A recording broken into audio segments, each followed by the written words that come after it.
This is the Hendrick Hudson School District Board of Education meeting. Today's date is Wednesday, September 25th. The Hendrick Hudson Board of Education will be moving into executive session. The Hendrick Hudson School Board of Education will convene for the purpose of collective negotiations under the Taylor Law, medical, financial, credit, or employment history of a particular person or corporation, or matters leading to the appointment or employment history of a particular person or corporation, or matters leading to the appointment or employment or promotion or demotion or discipline or suspension or removal of a particular person or corporation. Can I have a motion to move into executive session? Motion to move into exec. Second. All in favor? The Board of Education will return at approximately 7 p.m. Hi, everyone. Today is September 25th, 2024, and this is the Hendrick Hudson Board of Education meeting. Can I have a motion to bring the meeting to order? Motion. Do I have a second? Second. All in favor? Thanks, everyone. We're going to start with the public hearing on the district-wide safety plan. No, we're going to do it after that. Let me say the pledge. Want to do the pledge first? Okay, we'll rise for the pledge. I pledge allegiance to the flag of the United States to this republic which stands one nation under God, indivisible, with liberty and justice for all. Moving on to the public hearing on the district-wide safety plan. Carmen, do we have anyone to speak to the? No, you're not. You want to just hang out first a couple of seconds and everybody shows up? So while we're waiting, good evening, everyone. While we're waiting for any public comment, if you've been tuning in since the summer, this is not deja vu, kind of, different room, different evening. We did approve our 24-25 district-wide safety plan early on in the summer. However, after we approved that and submitted it to the state, New York State Education Department came out with 2 new pieces of guidance that had to be implemented in practice and also codified within our plan. So those 2 new pieces of guidance were that emergency drills had to be announced ahead of time. So your fire drills, your lockdowns, and that those drills had to be conducted in a trauma-informed manner. So we wanted to be 100% in line with those regulations. We updated our safety plan. We put it back up for public comment with those 2 new items in there. And this hearing is the accumulation of that public comment period, which we will then submit our state plan, district plan to the state. So this is a byproduct of the early worm gets the bird. The early one gets the bird. Think about that. Do we vote on this separately? Next meeting, we're gonna vote. We're gonna vote on this next meeting. Okay. All right, so then we're moving on to the approval of the agenda. Does, or to our agenda, and the approval of our agenda. Does anyone have anything to pull from the consent agenda? I have to, want me to approve it first? Do I have a motion to approve the agenda as stated? Motion to approve. Second, all in favor? Is there anyone here to speak on non-agenda items? There are no one to speak. Thank you, Carmen. Is there anyone that wants to pull anything from the consent agenda? Okay. Can I have a motion to approve the consent agenda as stated? Motion. Second? Second. All in favor? Okay. Are there any audience comments on agenda items? There was not. Okay. Great. So now we're moving on to our presentations from our wonderful Hendrick Hudson PTAs that have all joined us tonight. I'm so excited to see them. When I walked in, I get excited. First of all, it's exciting to have people in the audience. But it's really special to have our PTA presidents and representatives here, because we know how much the PTA supports our students and supports the work of our staff, and how much, they do this, they're volunteers, they do this because they really care about kids. I say it over and over again, and some of my best years of my life were my PTA work. I built some amazing relationships in that work with adults and students, and today I got to actually come in and support the PTA and selling homecoming tickets. It is like, and I did picture day, and that's just the high school. The elementary and middle school do just as much, if not more. it's just a pleasure to have you here to present and explain what you're doing this year and also explain how to become PTA members. And also remind everyone that just because you join the PTA does not mean you have to actually volunteer or raise your hand. It just means you are supporting your PTAs. The membership of the PTAs goes a really long way. And it's very inexpensive. But showing that you support your PTAs shows that you support students and all these wonderful parents that give so much of their time. So I don't think we're starting with the middle school and high school.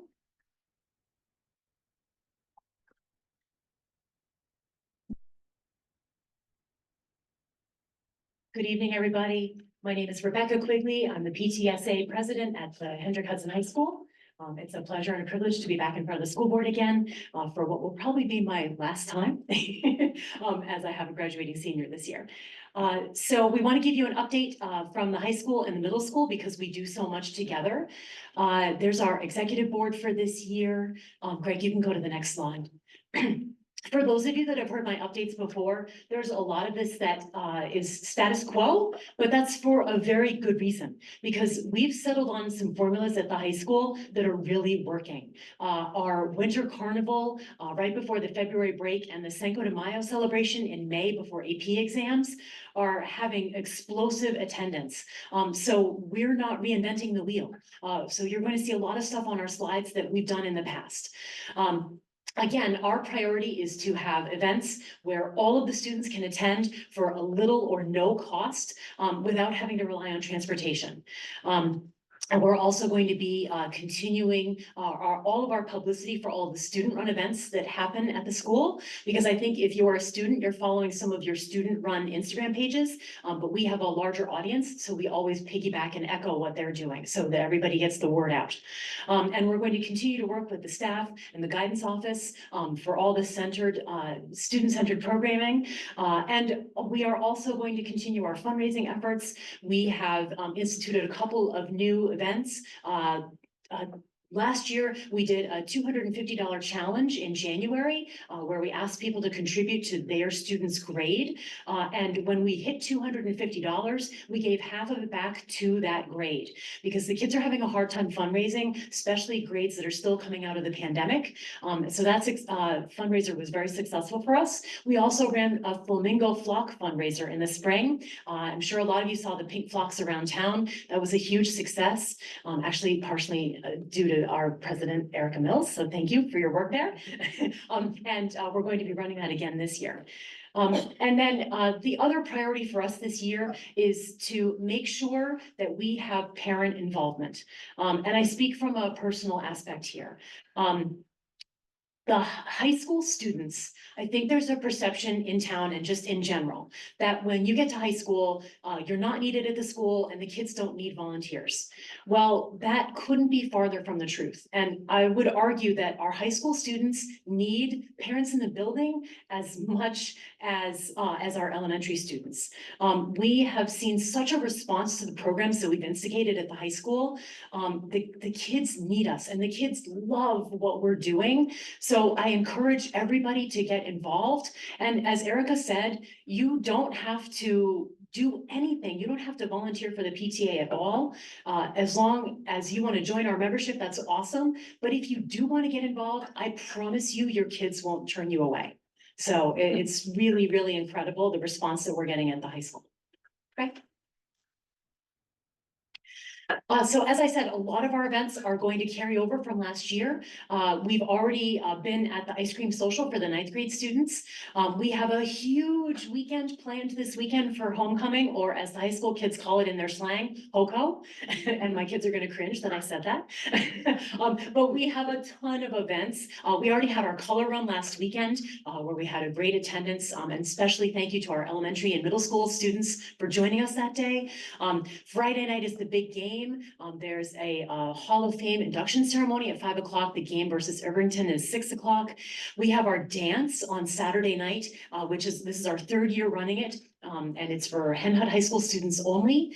And then we have a pancake breakfast happening on Sunday morning from 10 a.m. to 1, and the entire community is invited to that. Claire's going to be cooking for us in the cafeteria, and we created this event to hopefully bring the community together so everybody can hang out after the weekend, dish over what happened over the weekend, talk about the game, talk about the dance, to kind of decompress.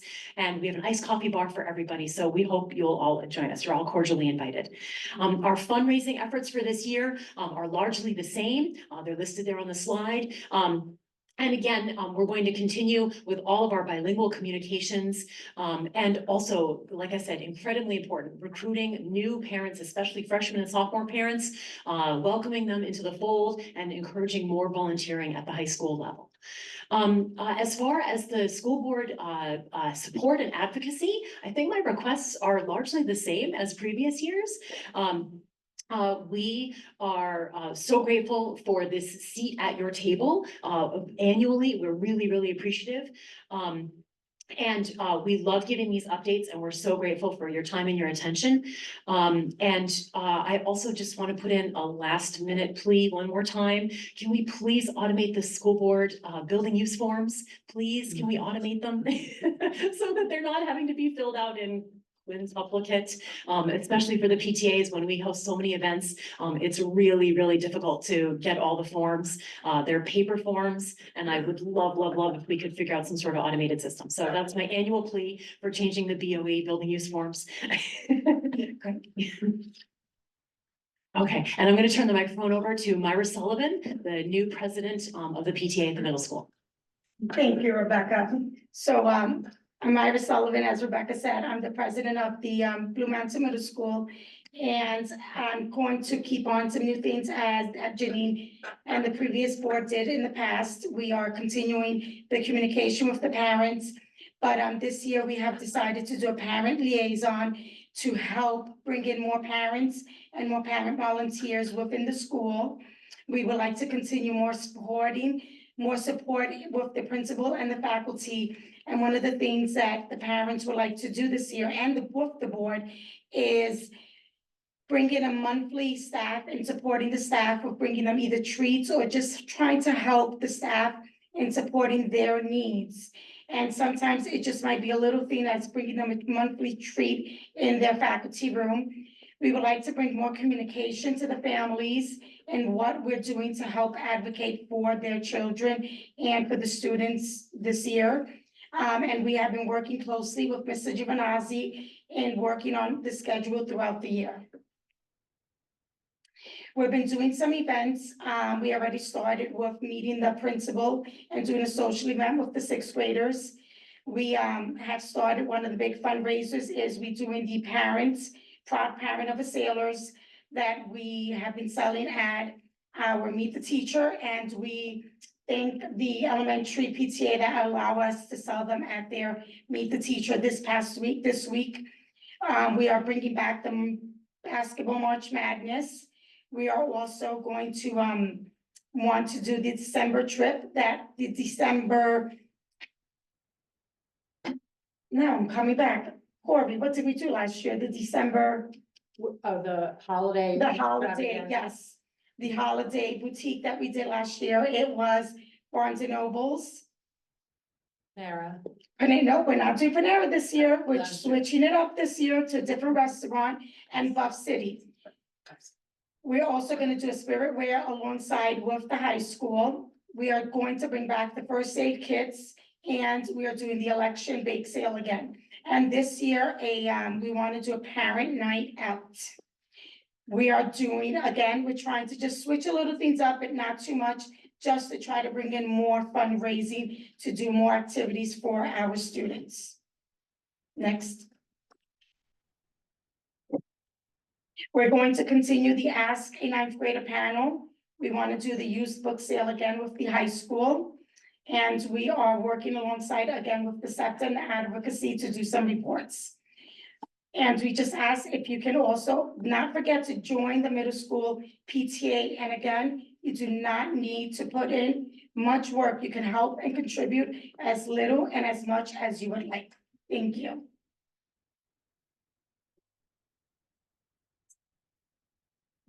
Does anybody have any questions for the high school or the middle school?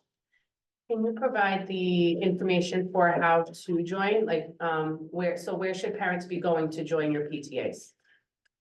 Yeah, good question. So I know at the high school, it's in Principal Schollins's Friday emails. The link is there. Also, I know the high school, we've been sending out a lot of email blasts lately because of all the HOCO events. So there's always a link in there to join. Actually, I believe, Mr. Trombley, you've also put the link Yes. in your messages a couple of times as well. So am I right? And Mr. Giovanazzi also sends out a Friday email and he also puts in the link. And we have also been putting it on our social media blast also at least once or twice a week. Yes, and in addition to that, in general terms, you can simply go to our website and search PTA in the search Yes. bar, and it'll bring you to the PTA login, where you can not only sign up for the PTA membership, but also get your PTA gear and spirit wear, all those types of things. And having been flamingo flocked, I can say it was an inspiring moment to, Mr. Trombley, I also want to thank you for attending the color run. oh, it's my pleasure. I've seen the pictures. We're not distributing those widely. But it was a pleasure. Thank you, guys. Thank you. Can I respond to the facility? Yes. So Rebecca, I did hear you last time about the facilities, the multiple triplicate form. We did look at, two different systems. We did choose one. So it's just being very hectic to implement it. So it is on our radar for this year to implement it. Fantastic, Benita. Thank you so much. Good job advocating. But it may require you staying on another year or two.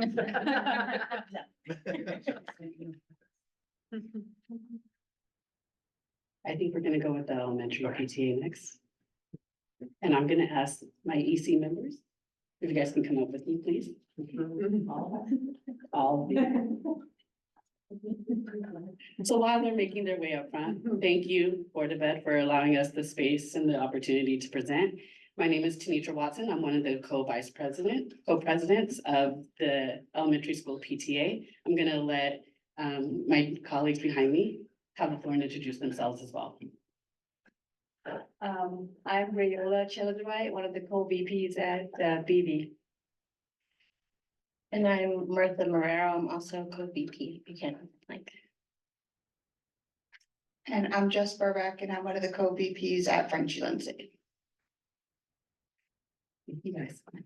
So I'm gonna go ahead and keep this short and sweet. So we are the Hen Hud Elementary PTA. We are a 501c3 nonprofit volunteer organization. Our leadership committee does exist of up to 11 members. There's 2 co-presidents, myself and also Rebecca Chess-Pettit. We have up to 6 vice presidents.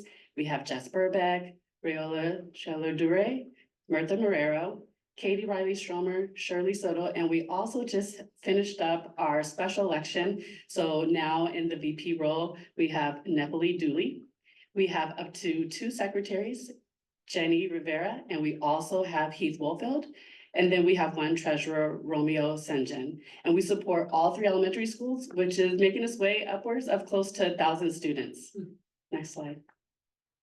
So what we do and how to join. We do a myriad of events from playground meetups. Those usually happen over the summer in August, to Chalk the Walk, trying to welcome back all the staff and the students to the first day of school, movie nights, game nights, and we also do festivals.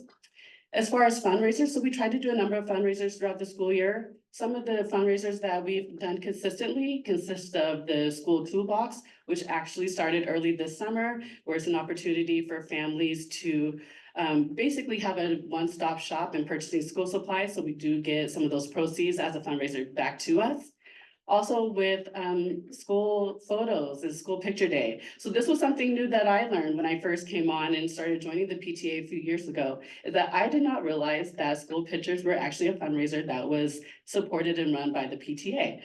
So that's another one of the fundraisers that we do. And then one of our bigger fundraisers is also the Scholastic Book Fair. In regards to different events that we do throughout the school year, we do a number of things where we provide and support principal grants, teacher grants. We do appreciation lunches and appreciation days for all of our staff and all of our administrators. And then in regards to how to join, so like Mr. Trombley said, please feel free to go to our website and search PTA. You will find that there is different levels of ways that you can contribute and be involved with the PTA. Anywhere from just purchasing a membership to being a chair of a committee and helping out with different projects and volunteer opportunities throughout the school year. There's also different levels of memberships that can be purchased for your membership here on the website. So we have individual memberships, which is our standard membership of $15. We also have teacher, staff memberships, additional family member memberships, which are $10. And then we also have student memberships. So if you would like your student to be a PTA member, that's a $5 membership.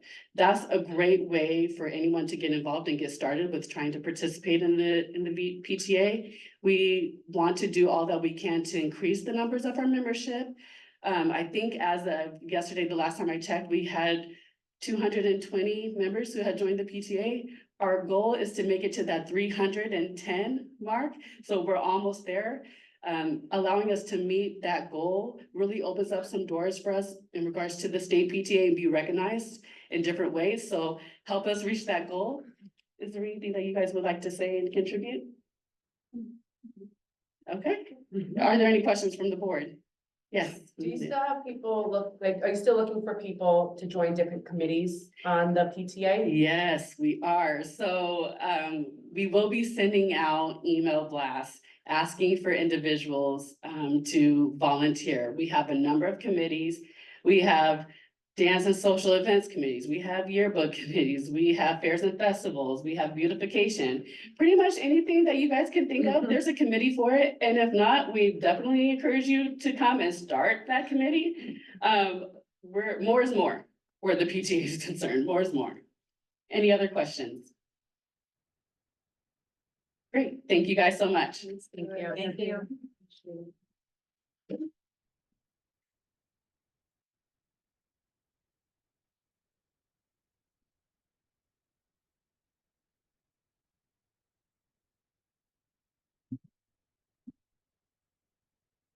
Hello, we are SEPTA, just does double duty, so, I do double duty. and I'm Karen Benedictus. And we're the co-presidents of SEPTA. We have a very small board.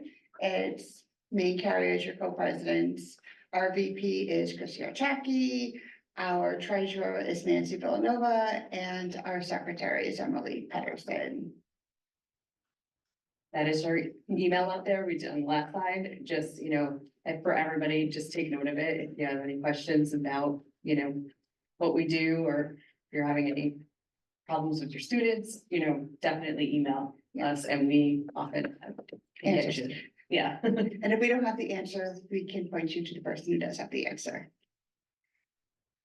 Right, what we do, so SEPTA is a little bit different than your traditional middle, high, and elementary PTA. So we actually advocate for all the students in our district. And that ranges from children in preschool aged 3 through actually adults aged 25, which is new in New York State as of last year. Used to go to 21, now it goes to 25. So we advocate for everybody. We have not just our special ed students. You do not have to have a 504. You do not have to have an IEP. You do not have to be an AIS. We do also cover gifted, and we cover everybody. We will advocate for your child regardless of your situation. We are here to help. That is what we do.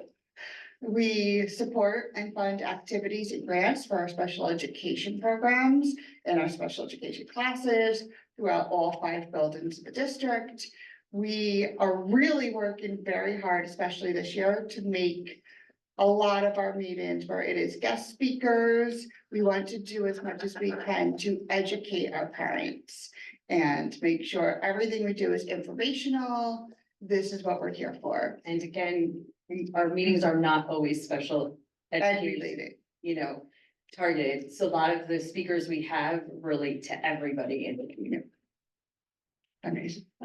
That's where I'm up. And you're all up fundraising. So I am going to make the same plea everyone else did. Membership is one of our number ways that we can really fundraise for us, and we are often the group that teachers and people come to after they've really exhausted their their other buildings and the other PTAs, and they often come to us. So we like to do as much as we can for them and, you know, of course, for our special education classes. We are hosting a fundraiser at Chipotle on November 9th. So all proceeds, you know, will go to us so everyone come out and eat, please, on November 9th. And of course, direct donations are always welcome, and we offer hybrid meetings, so that's another really great opportunity for people to kind of check it out and see if it's, you know, something. Keep an eye out for what speakers we have coming up. We send emails to the entire district. Yes. So, You probably get tired. yes, I'm sorry. I know, we're sorry to double email all of you, but that's the only way we can get the word out, so. And if you have any, you know, friends, family that needs support, please, you know, send them our way. And we will help you even if you're not a member. We do encourage you to be members, but we will help you if you're not a member. We can get you advocates. I myself am an advocate. I know other advocates in the district. We are currently working on updating our page on the district site with we really want to bulk it up with a lot of information. We've been working very closely with Lisa Schuckman and Alan and Chris at PPS. And we really just want to help our students. That is our number one goal. And we really appreciate all of you guys have done for us, Mr. Trombley too. We're really, you know, the communication in the last year and a half has Amazing. been amazing, and we, you know, and receptive too. So we really appreciate that. All of us do, I believe. Yes. Good say. So, thank you. Yes. Any questions? Okay, yeah. Just confirming again, I believe, Jess, that you said it, can you only join SEPTA if your child has a 504 or higher? No. So We are anybody for can join. every single student. And then my second thing is not a question, but a comment. Last year I attended most of your meetings, and I just wanted to say, I think people are missing out by not coming because, as you said, there's a presentation pretty much at every meeting, and they're so informative. Last year we had, one of the meetings that just comes to mind is the guide dog Yeah. one, there was Service dog. the service dog, yes, and they talk about the difference between the different types of dogs and, how they're trained and everything else. So I just wanted to say thank you because I'm learning a lot as I'm going to all of your meetings, so I appreciate it, and I hope more people start coming out and And- benefiting from those meetings. In June, we often do, last year we did it, and we're planning on doing it again this year. We do like kind of a, you know, summer readiness, like kind of keep going through these, and that one really relates to everybody, you know, things you can do over the summer to kind of not get off track. We had a lot of mental health topics. Yes. That's really hits everybody. You don't have to be a special education student to have mental health. Next month, we're having sensory, the 16th is sensory month, Next so. All right, thank you. Thanks, guys. Thank you. Thank you. Yes. On behalf of the Hendrick Hudson Central School District, particularly administration and staff, I want to extend my deepest thanks and gratitude to all of our PTAs. When I first came on board, PTA member referred to what they do as PTA, and I said, you refer to it as a verb. And based upon all the work that we see you do, yes, it is a verb. So thank you for the time and commitment you give to all of our students. It's a pleasure to be a part of the PTA. And for all of the support you give us, I'm extremely grateful. So thank you very much. Thank you. Thank you.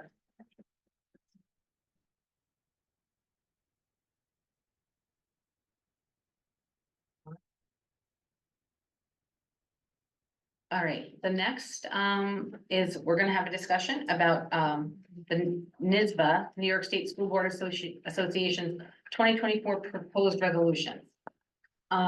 So just to give a quick background on this, every year, the New York State School Board Association asks school districts in New York State, as well as their board of directors, as well as the committees within the NYSBA to put forward resolutions, potential resolutions, and then they meet and they discuss which ones they want to put forward to the larger group of 600 plus schools in New York State. And we are one vote of 600 plus schools. Now, there's a convention, what day is it? Do we know, October 10th? Yeah. And when there is a virtual town hall webinar where our vote for Hendrick Hudson will be cast. This year, there were 37 resolutions that were put forward by NYSBA, and Corey and Lauren attended the meeting, their Westchester Putnam School Board Association's meeting, advocacy meeting discussing each of these. And what we're starting with here is what we started with here was the rationale that we have the just so everyone has context. We have the rationale from NYSBA on why they're putting forward these resolutions, supporting them or not supporting them. And then we also have the Westchester Putnam School Boards Association, after their conversations, their suggestion, to move them forward or not. And now we have to decide as a board, and we get one vote, so it's gonna be based on consensus for each item. So to make this go as smoothly as possible, what I'm going to do is I'm actually going to ask I can just add, there's how many districts in New York State? over 600. So we're 1/600th of a decision. Yeah. Just in terms of what the real movement of a needle in any direction from whatever we decide here, it all relates to 1/600th of a vote. Yes, and not every school will join. Not to all. minimize the work. you Yeah, and guys not- do, but not having what- The impact of our actual decisions are in the grand scheme of New York State's decision. And the reason that this overall is important is that this is how NYSBA decides where they will place their advocacy efforts for this year and the following year, and then it gives them direction. But we are one vote of several hundred. I think it's fantastic that we participate in this. It keeps us informed of what's going on outside of our small, our small world. And I think we each learn a lot every year we go through this process. I think we do learn a lot, so thank you all for participating. I also wanted to add that it's not necessarily us voting on the action, it's voting on allowing NYSBA to do further legislative work for it, or look further into it. So it's not necessarily we're making a decision on an action, it's just saying, do we feel that it's valuable for them to spend time looking further into this? And in terms of time and effort, at the first meeting, Corey and Lauren sat in as several hours, right? And then after we're done, the next meeting they're gonna sit on is many, many hours. And yeah, so they're gonna put in a tremendous amount of time on behalf of all of us. So thank you for that. Thank you. Thanks, guys. You know, there's no vet signed up for that one. Yeah. No, I'm just kidding. I Jen Bacher did it. Jen Bacher did it, I think, at least. Stephanie did it. Yeah, you did it, Jen, too. I did it. It's. You didn't say It's a really good way, it is a really good way to learn about the process and what goes on outside of just Hendrick Hudson, so. Well, and I think one thing that Mr. Trombley said that stuck with me is that maybe we'll put forth Yeah, a proposal like next year of something that we feel strongly about, and then it sort of gives us a little bit more of a place at the table if we have participated. yes. So what I'm gonna do to make this, we're trying to make this go as smoothly as possible, is just so the public knows, we have read all of this and we were gonna be voting in big chunks. We may not have discussions on any of this, but all of this is in board docs for review. Everyone has what they need in front of them? Yes, Yeah, that's for you guys to share. okay, Okay. so, It might help to review, to go through the top of the little legend area. okay, so here's so everyone knows, these are our options. We can support the bylaw amendment of resolution, we can support resolution if amended. We can request an amendment, which then our delegate, which will be Lauren, will have to raise their hand, I believe, and actually ask them and pitch the amendment at the meeting, just an FYI, if we would like to do something like that, that would fall on Lauren to do. We can oppose the bylaw, we can make no decision, which is abstain if we don't feel strongly one way or the other about something. And that is how we'll proceed. So And also the DEI committee. Yes. there is a DEI committee under NYSBA that has recommended items to put forward. And we have that information here, whether they opposed or supported the resolutions. Did I miss anything? No. Okay, so what I'm gonna do is to make this go as smoothly as possible is I'm gonna ask anyone if they have any resolutions to pull for discussion, 1 through. Hold on a second, we're just gonna do 1 through 25. So does anyone have any resolutions they would like to pull 1 through 25 for discussion?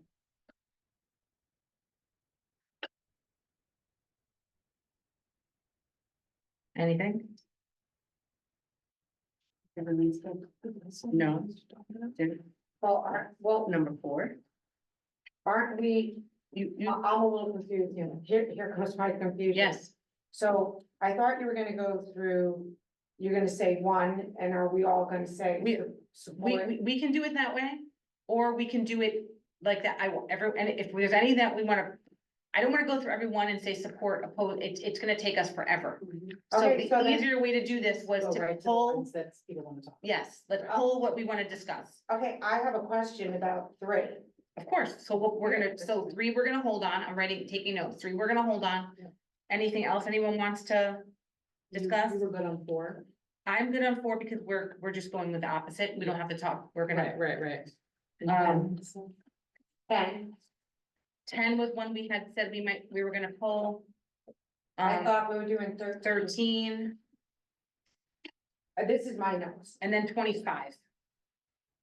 I had 31 too. 31, That's the next we're gonna do, chunk. that's the next Oh, batch. next chunk. Yeah. Were there Okay, any one of those? So we have That's it. 3, 10, 13, 25. yeah, Yeah. Anybody have any other ones they wanted to pull? okay, so. We also need to pull number 15. We need to pull number 15 as well. Right, because we're disagreeing. Yes. Yeah. Okay, so. We're gonna do the same thing, but we're gonna vote now to support the numbers I call. Okay, so we're gonna vote and move away from some of these and get them done, and then we'll move on to the ones we pulled. Okay, Just 1 through 25. though, yes, right? just 1 through 25. Correct. Those are the ones that West Puttick supported. Yes. Yeah. So, I'd like to make a motion to support as written, resolutions 1, 2, 4, 5, 6, 7, 8, 9, 10, No. nope, not 10, 9, 11, 12, 14, 16, 17, 18, 19, 20, 21, 22, 23, and 24. Do I have a second on that motion? All in favor? That's easy. Okay, so now we can, let's discuss the first chunk of 25. We pulled number 3. Stephanie, what do you wanna? In the notation, my concern is about the mandated curriculum In number 3? in number 3. So it says the Board of Regents mandated curriculum. So I'm not against what the resolution stands for, but I don't want them giving us a cookie cutter curriculum that's mandated for every community, because every community is different. I don't see, okay, hold on. And And just then go to the notes. Maybe I'm reading it wrong. It says, notes on recommended resolutions, number 3. Concerns about legislators or Board of Regents mandating a curriculum.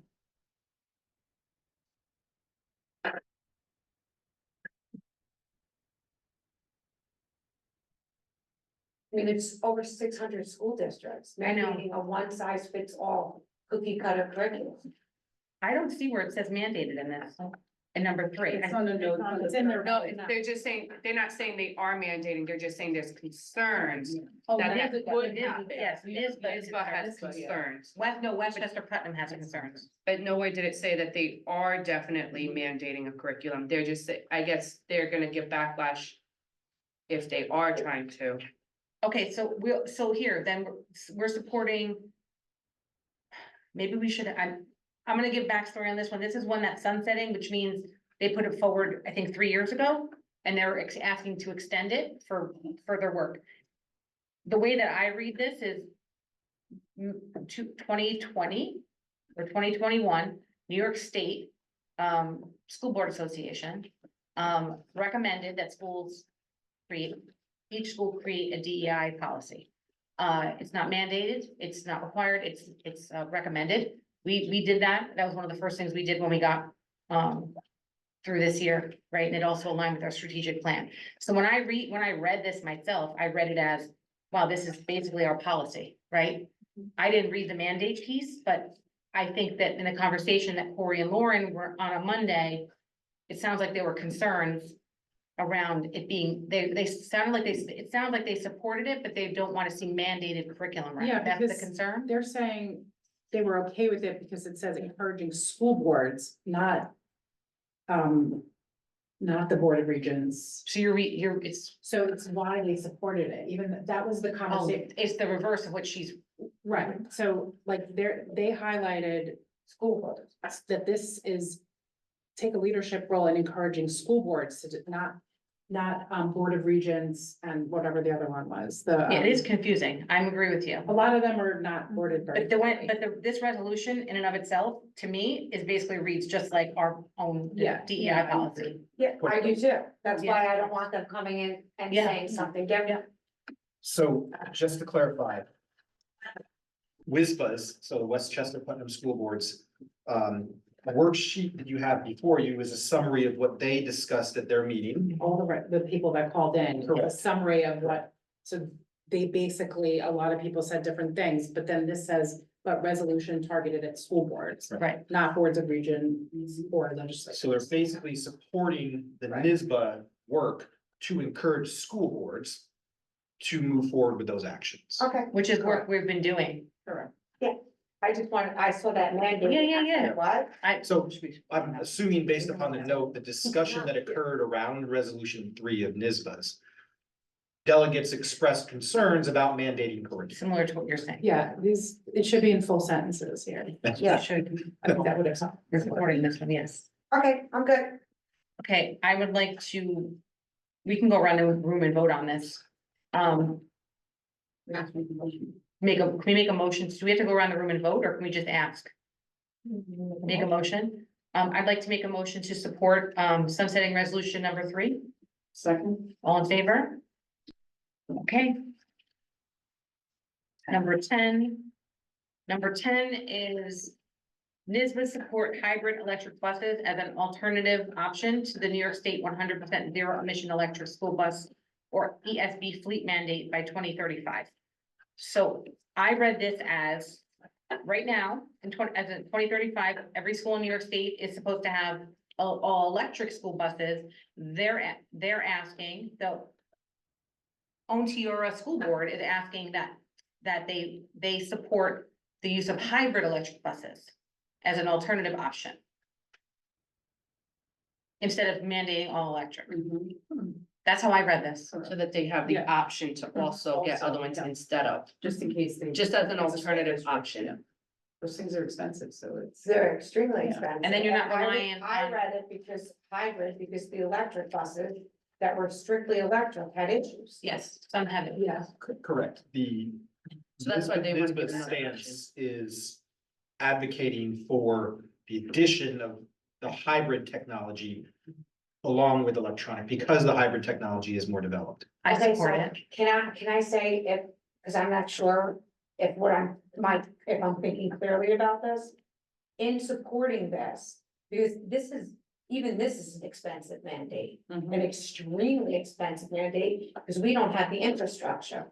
So if this goes through, Well, we're already in there. We're in it. So they're not saying that they want to make a mandate, they're saying the mandate's there. mandate's there. But now that the mandate is there for all electric buses, which we were just saying, like, we might not have the grid for that, right? Or it's gonna take an impact on our community.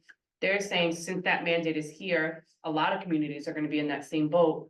Is there an alternative such as having, getting some of them as hybrid buses? yeah, but I don't understand why they wouldn't make it a free market solution. So school districts that can't even afford the hybrid one, like, they're still Because that's- supporting the Because that's the mandate. state, this is a mandate. What if they want to go against the Want- mandate? I'm The sure state they're mandate, going to push, but they're saying at least then can Goes we have against the hybrid? emissions and the whole point of the. So NISBA is saying that we don't agree with the timeline. We know it's difficult for districts. Yes. This resolution hopefully can provide some relief. By giving us an alternative. They also said the committee noted that the technology for hybrid is much more developed, logistics are simpler at the district level, ranges are longer, and the costs are significantly less than for electronic. Remember, Yeah, and they hybrid- might still be fighting for none of this, but the mandate's in place, right? So at least we have an option. we have an option. And I mean, I'm sure people are still fighting I mean, realistically, It's expensive. do we think we're gonna have a full fleet? I mean, we have to, but at what cost? Higher taxes. I will, yes, and I will also say the hybrid option does allow us to use gasoline. So, For longer trips, because we already Or researched Yeah. weather, that. like weather dependent trips, things like but that. they do get better gas mileage and go longer range, and if it's anything like my car that is hybrid, it recharges when you use the brakes. So, I mean, it's just another option. I think, and it's also just a discussion, so. Yeah. Do I have to hold it? I would like to make a motion to support, Jill wanted to. I was just gonna make a comment. It is really unrealistic in all of our eyes that this is even gonna take place. And the fact that they expect it to take place by 2035 is probably the most unrealistic thing I've ever heard. Between the infrastructure and the cost, there isn't any other, there isn't anything in place to support the districts. And that's what districts are looking for, and they're looking for more guidance, and it's just kind of been shoved down everybody's throat. And realistically speaking, I don't think it's gonna happen. And by 2035, and everyone's trying to push it out further. I think all of this is just an alternative to thought, like, let's start thinking realistically and saying, like, maybe we could have hybrid buses instead. Would you consider that? The other thing, like you said, is already a mandate. It's already in place. We've already been told that this has to happen. I don't think any district is gonna be able to live up to those expectations, and they're still fighting for that. So I think you should just keep that in mind. Okay. I'd like to make a motion to support, resolution 10. Second. All in favor? Okay. The next was 13. 13 is NISBA support legislation at the state level that would allow school districts whose pre-K programs are oversubscribed to show enrollment preference to students who are economically disadvantaged and or are English language learners until such time as the program becomes truly universal. So this one doesn't really apply to us because of the situation that we're in right now. We actually have universal pre-K. I would like to make a recommendation for us to abstain as an ND on this one, but I would like to hear everyone else's thoughts on this. I mean, the difficult part is that it doesn't apply to us, so, but there are districts out there who are not in the same. Right, they're not in the same boat as us, right? They have to make choices, so. Do we want for those districts to be able to provide services to students who might need it more than based on need? I can't wrap my head around that because I think it's inequitable. Because if you look at income levels and what would be a family, if I just use like, And there's no reference in this of that. if I just use social services, what an income level it would provide me with services. You're gonna take middle class people who can't afford it. And they won't be able to benefit from it. So Or might not be able to, we're not saying, because then it's gonna become like we don't know. This is a we don't know. This And has been a again, lot this of is so much- supporting legislation. honestly, there's not enough information here for me to support something like this. Because you really are a lot of middle-class families. Just do free and reduced lunch. How many people didn't get it until they changed the guidelines? So you would have a lot of middle-class families who pay taxes not be able to obtain the services. How fair is that? And if the Well, it's not state, saying they won't be able to, yeah, but if the It's state not has agree. the funding for that, their chances just might be slimmer. It's not necessarily they're not going to get it. It's saying that before you do the lotto, you would offer it to those who are in need more and then still do a lotto. So it's not saying they won't be able to. I still think. The it's- lotto would just be like less, like if you were playing actual At one lotto. time, we're gonna give all kids, give them what they need. Now you're picking a group. And you're saying the other group is excluded. I was also surprised here, and this is the wording, and even when you read the rationale in this one, I'm surprised that they didn't specifically call out students that would qualify for special education services as well, because I didn't like the way this one, I don't like the way this one's worded myself. It doesn't really apply to us, so my recommendation was gonna be that we just abstain from this one. I think it doesn't apply to us, so we don't have enough information. Yeah. I agree with that. That was making my recommendation. Jackie. So no decision on this one. Can I have I'm gonna make a motion to vote no decision on resolution 13. Do I have a second? Second. All in favor? Okay. 15.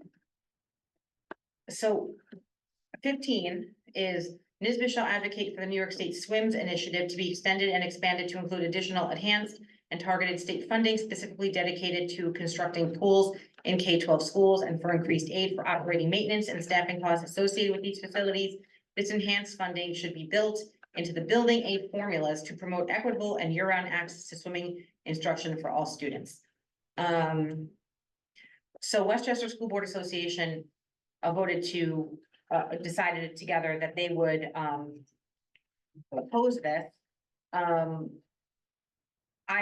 lean towards agreeing with that, because this is a cost, and I think in the rationale it explained, this is a cost exorbitant ask. I mean, talk about school buses, they want the government to pay for this, we can barely have room for fields here. So we can either, we can vote to, I mean, I'm making a suggestion that we oppose this and go along with Westchester Putnam. We could also make a no decision. Opposed it. Okay, so I'm gonna make a motion to oppose, resolution 15.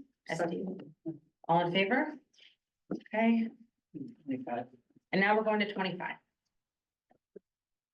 NYSBA supports and upholds the mission of the Conference of Big Five School Districts, promoting a more equitable and adequate funding system and the delivery of a high-quality education to all children. Central to this mission is the belief that all children can succeed and should be afforded appropriate support and educational opportunities throughout their lives. NYSBA shall promote and advocate for fiscal and programmatic priorities that are aligned with this mission. So I agree with their mission. I think we all would agree with their mission. But when you read the rationale, it's specifically calling out Yonkers, Albany, Buffalo, Mount Vernon, New York City, Rochester, and Syracuse. And the rationale, the wording within the rationale makes it sound like listen, I think the rationale, if you guys read it, is saying that those 5 schools have more underprivileged, more challenges, more E&L students. But they also get more funding because of, they fit into those categories. Supporting this to me is saying that we're supporting them getting more. NYSBA advocating for them to get more. I don't think that we have a full picture of what that means for the rest of the state and They get a federal funding too. Yeah. More federal. So the big five in general terms sort of live outside of the normal rules and regulations that the other 660 school districts live by. So there's often different legislation and different funding formulas and different regulations that impact them. And I believe that NYSBA is simply saying that they're going to, from a legislative standpoint, advocate to support the mission of those big five.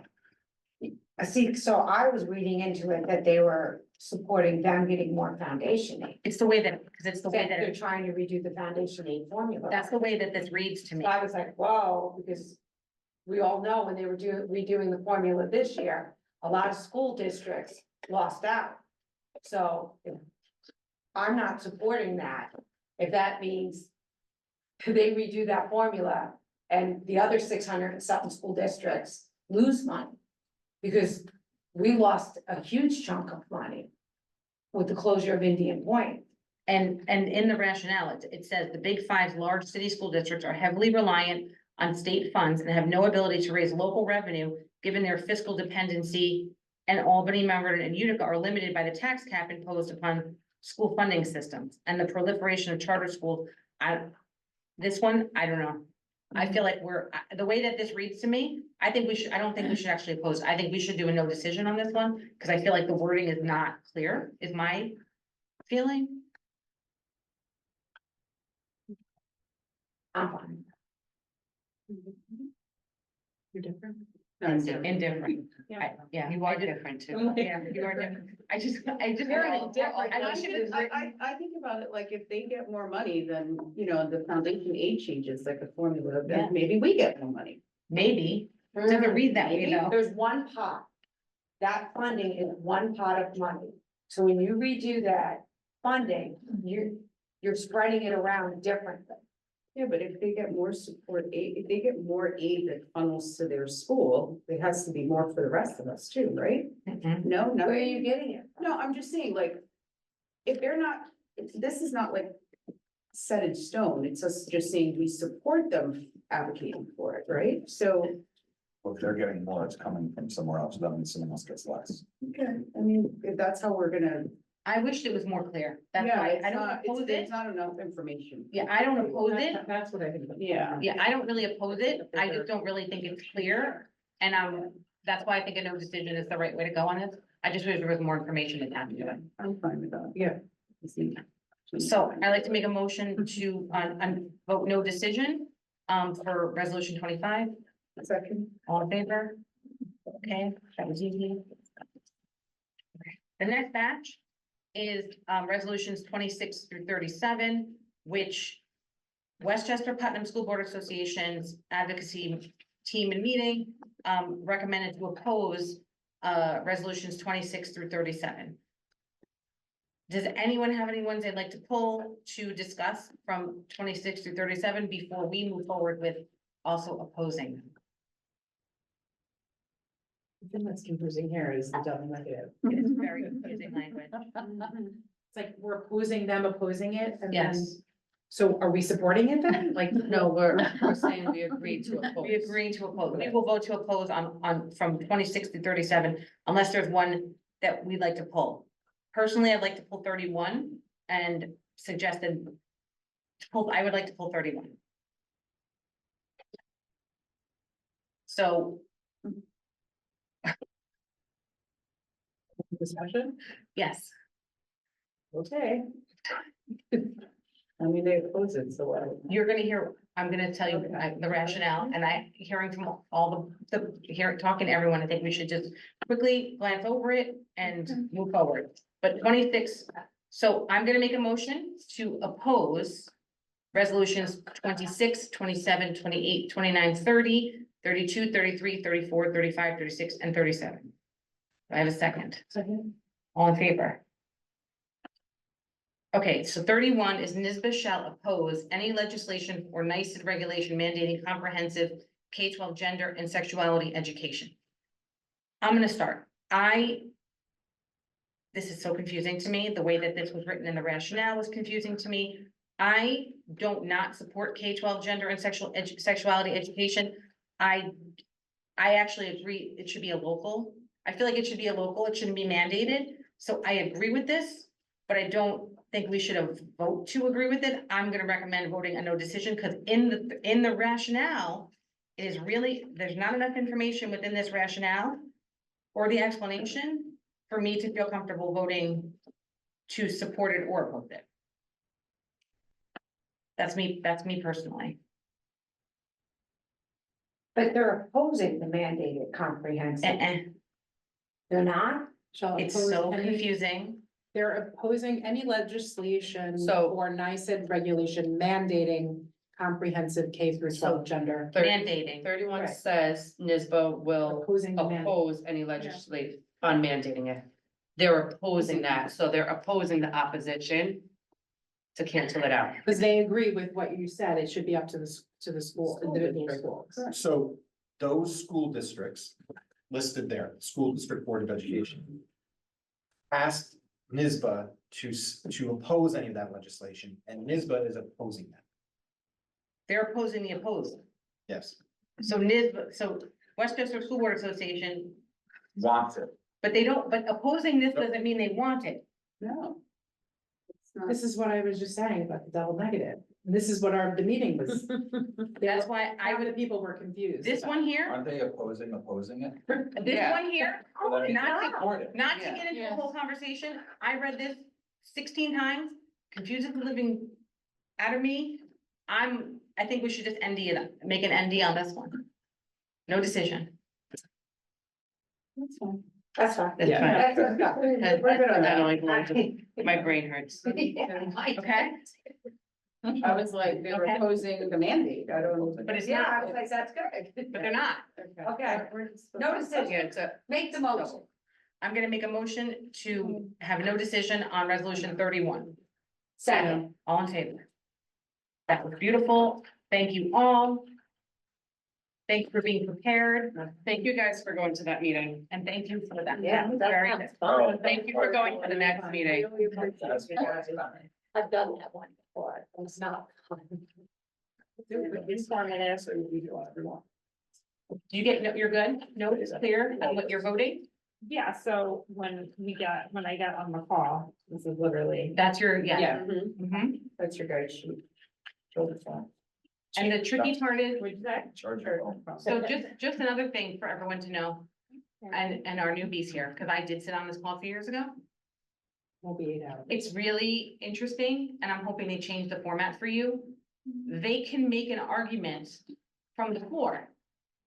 That you, Lauren, may sit there and go, oh, I didn't think of that, none of us thought of that, but you can't change our votes. Yeah, no, that's fine. No, but that's the silly part of them making an argument from the floor, is that of all these delegates, you can't change your board's vote. Like, you're gonna go in there and you're gonna say, oh my gosh, we didn't think of that, we didn't read it that way, but you can't text us all and say, oh, it's really just go with it. Because Don't listen to anything. that there was comes from the something floor. that came up and I was like, oh, that's a good point, we didn't think of that, and I still had to vote against it or whatever it was, but yes, it's a process. I mean, we threw you right into the deep end. That's good. Okay, on to the next. The next is our district building department goals. So as Greg is pulling up our PDF of the work that our administrators have done, and before I give the introduction, I just want to, for the 19 odd people that are watching, if any of them are students, I know one of them is my son, because he said I was talking for too long. Thank you, Michael. And he was watching the meeting. My wife just texted me and said that. That what you are seeing in place here is you are seeing our democracy in action. So WISBA and NISBA are lobbyist groups. They're a group of individuals who seek to get agendas passed within the legislature, who seek to communicate to the legislature what they would like to see occur. And there are a number of groups that do that all at the same time this year with the same overall direction of supporting students, but just take different ways. So for instance, there's the New York State Council of School Superintendents. They have a legislative arm whose job is to do much similar things. So if any of our students stayed up and watched that process, please know that this is your democracy in action. And it's a key component of school serving on the school board to advocate for all students, not just students here at Hen Hud. So thank you to the board for demonstrating that to our students and how to do that in the democratic process. Thank you.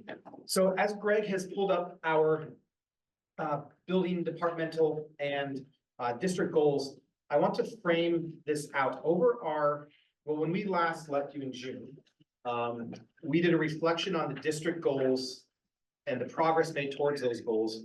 And we discussed that for the next year, we have this very thoughtful strategic plan that has been developed and it will be in place until 2027.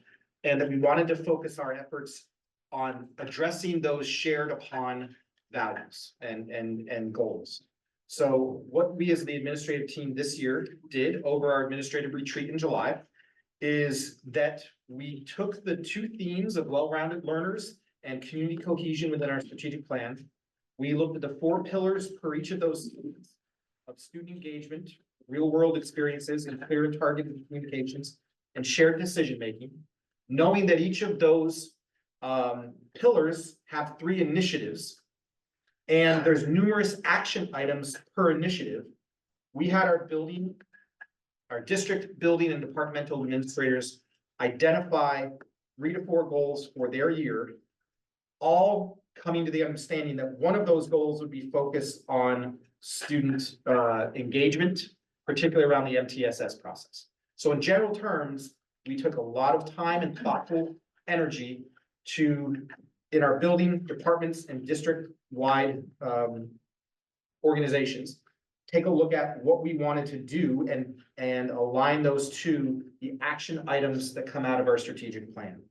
So you'll notice that every single department will have one around utilizing the multi-tier system of supports to increase differentiation.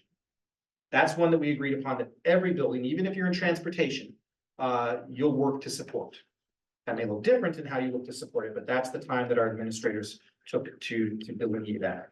I am not going to read it to you in detail. This is a living document. I appreciate, when I was in the military, I had a civilian trainer from the Navy.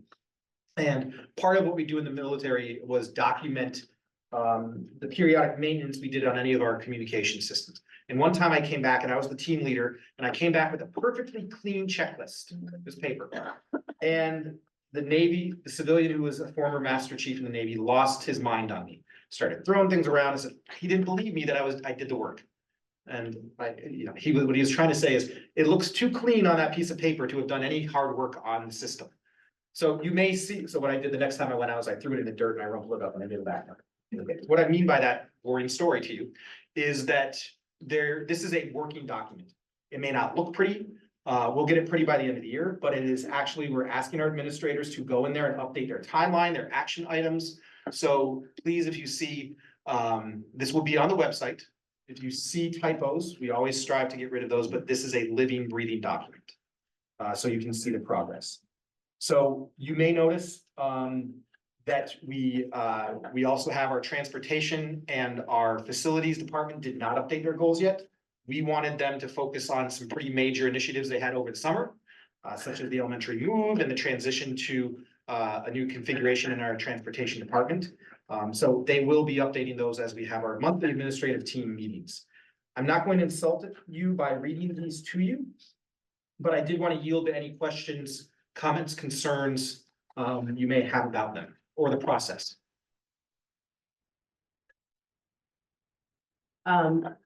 When are we bringing these back to review Excellent. on, like updates to how these are being tracked?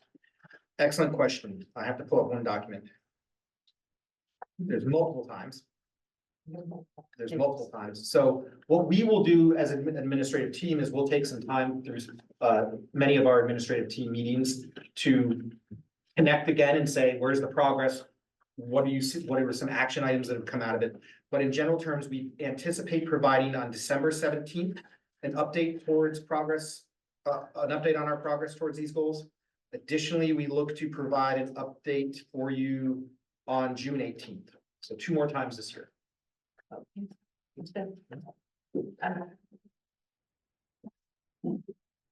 Do any of these, okay, go ahead, no, go, you go.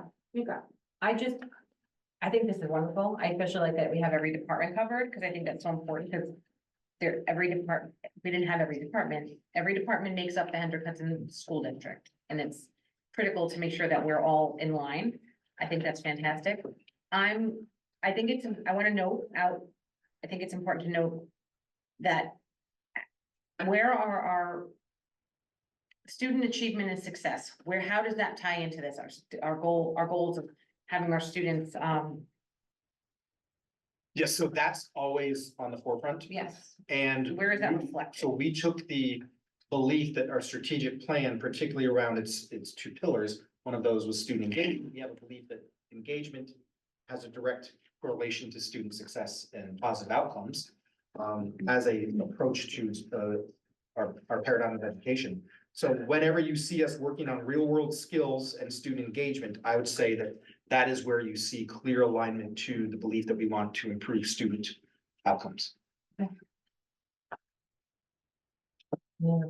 I just want to say, I was really happy to see this and that there's going to be work done on the MTSS process. That makes me extremely happy and real world experiences.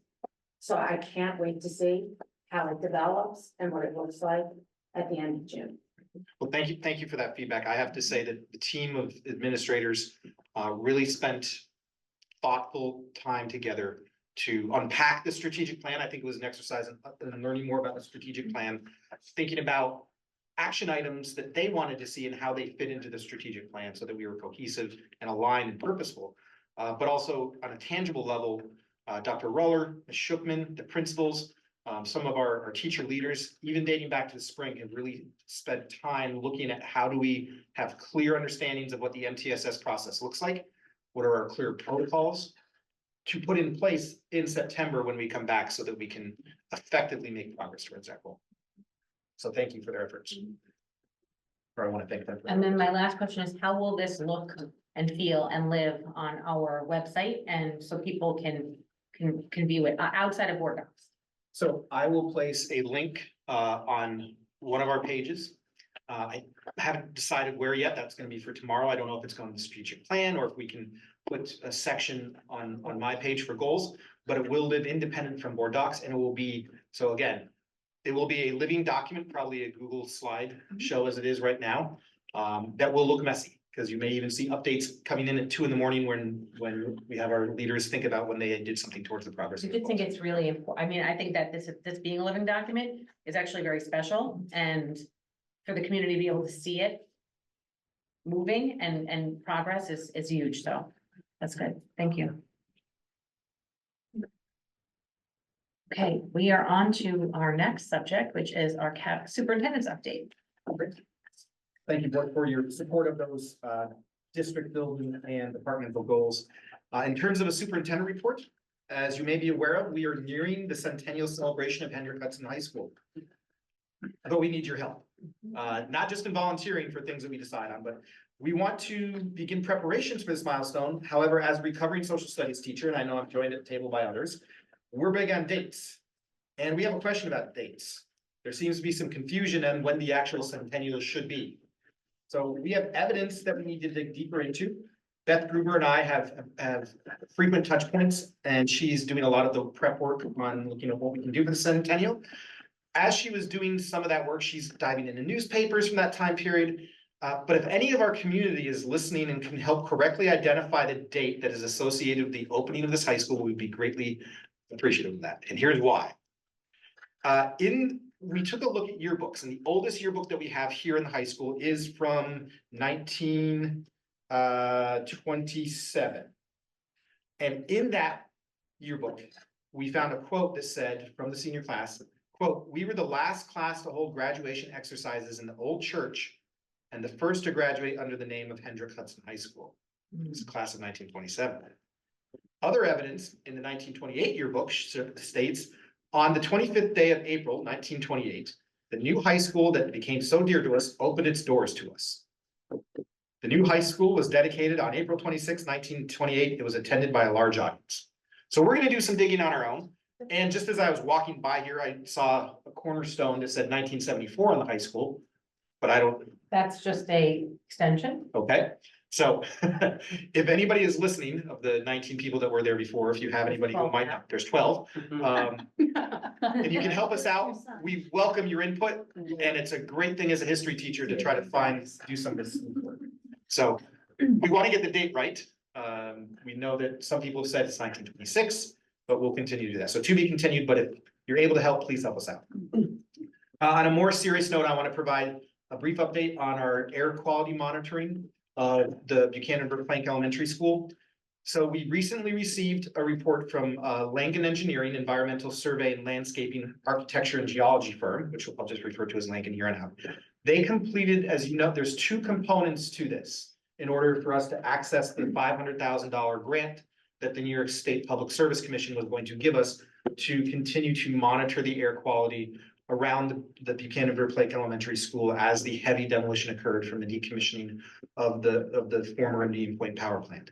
The first step in that was to conduct a baseline survey. So we recently received the results from that survey where Langen tested areas of the roof, carpet sample, soil samples, and just general baseline environmental testing. It's a very detailed report that, as I read through it, I love technical reports and technical manuals. I need a little help understanding it. What we do know is that at this point in time, there is nothing out of normal ranges that impacts the health and safety of our students. But we want to understand that better, and we want our community to be able to understand that better. So we're reaching out, and Langen is going to be sending us individuals to help us communicate the specifics of that survey to our community. Additionally, we received the $500,000 from NYSERDA, which Jill helped me out with the New York State NYSERDA. Yeah, no. Sorry.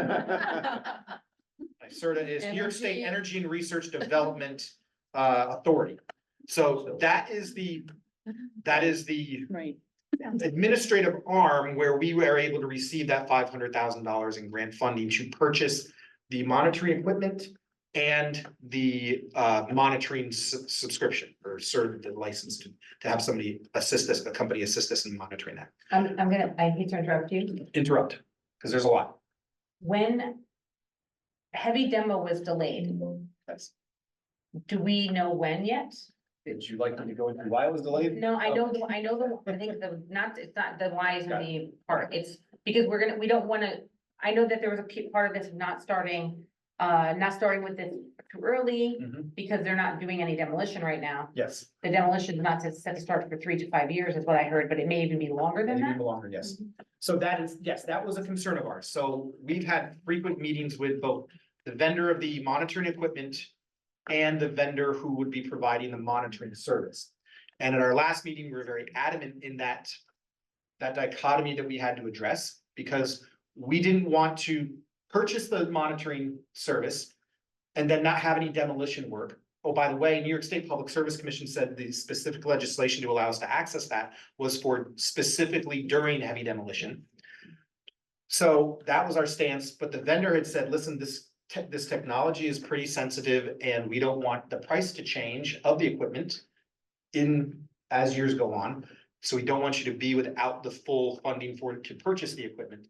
So we thought it'd be better to purchase the equipment at the price that's fully covered by the grant and the monitoring. The vendors got together and they agreed to give us, I believe, 7 years of monitoring at no additional, total of 7 years of monitoring at no additional cost of what was initially on the scope. And their logic behind that was, we can install it, get it up and running, and train our staff and the processes on what we would do if there was a need to alert. And they said it's better to do that when they're not actually going through the demolition. An example of something we need to be trained on. I can't go into the specifics of the equipment, but somebody who may have had a recent radiological medical event, such as an MRI, the equipment might be sensitive enough to detect that Oh. if they're close to it. So you have to be trained and you have to have clear communication between the monitoring company and the people on site here at the district who would be communicating. So they'd like to work those kinks out before we go live. Okay, as so well. we could be a year out to installing, working on it, training, and Yes. then we'll still have 7 years from that, which gets us to about 8 years without an additional cost. Correct. Okay. And I've also established the moments. Correct. Yeah. So to be continued, we have a couple of things on the horizon. We're going to procure the equipment. My thanks to Jill, to Anthony Merlini and his team on doing the prep work and the procurement work.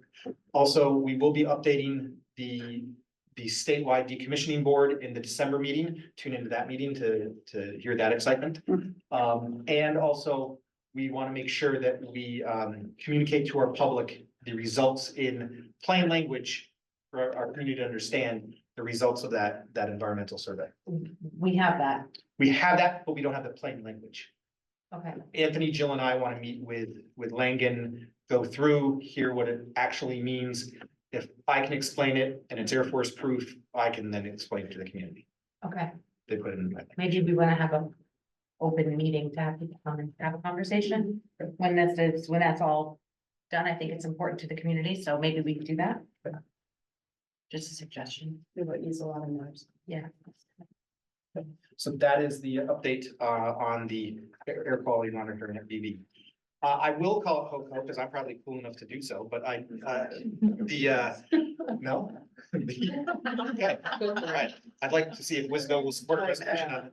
I don't know if we need to take a vote on that, but I can see consensus.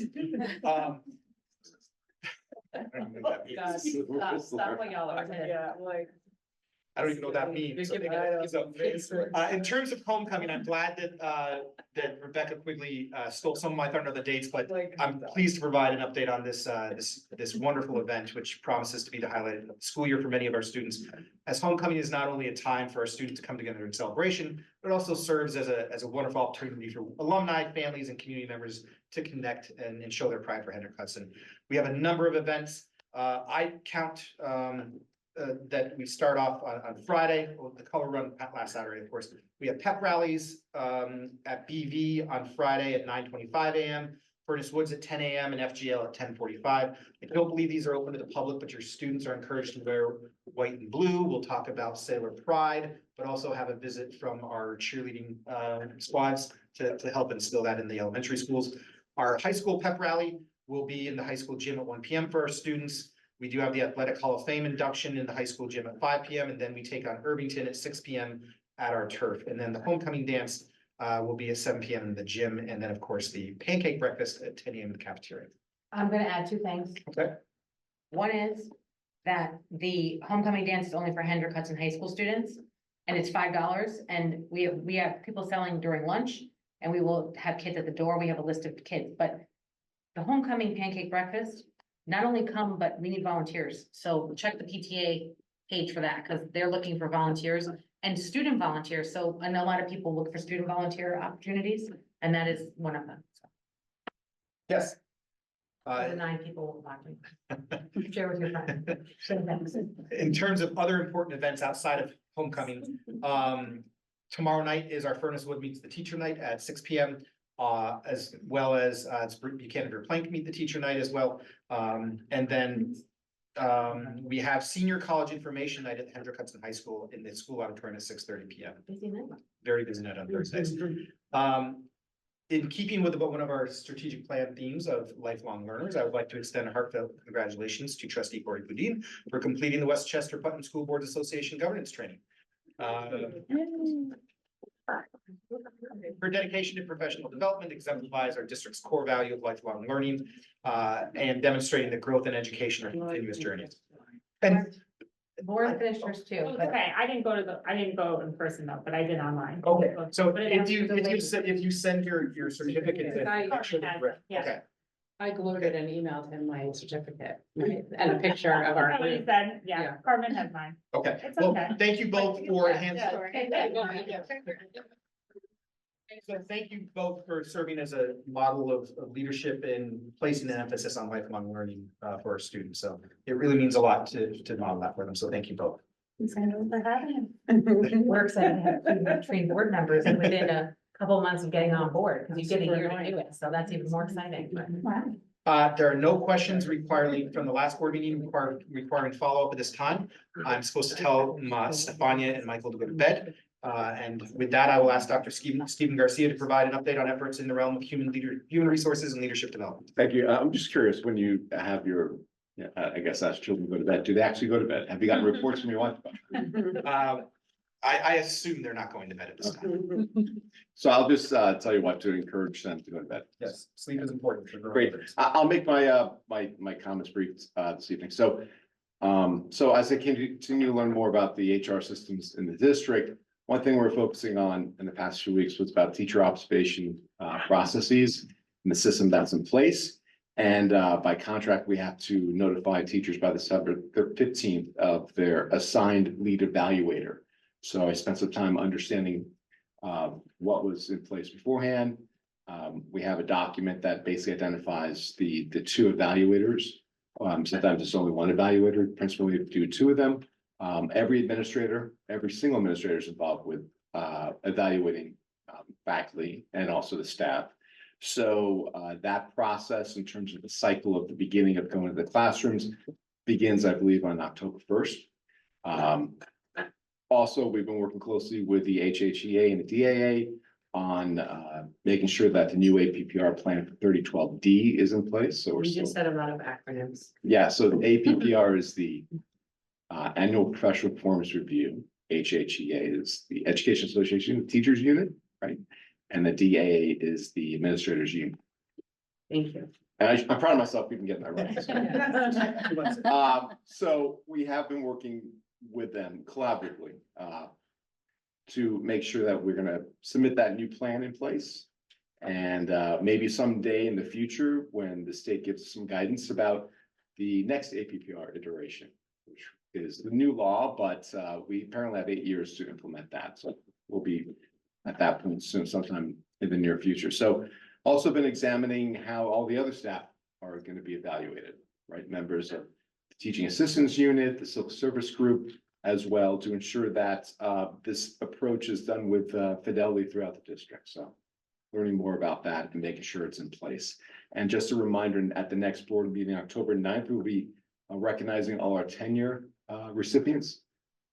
They were granted tenure back in May, but this is the time that the district has recognized them.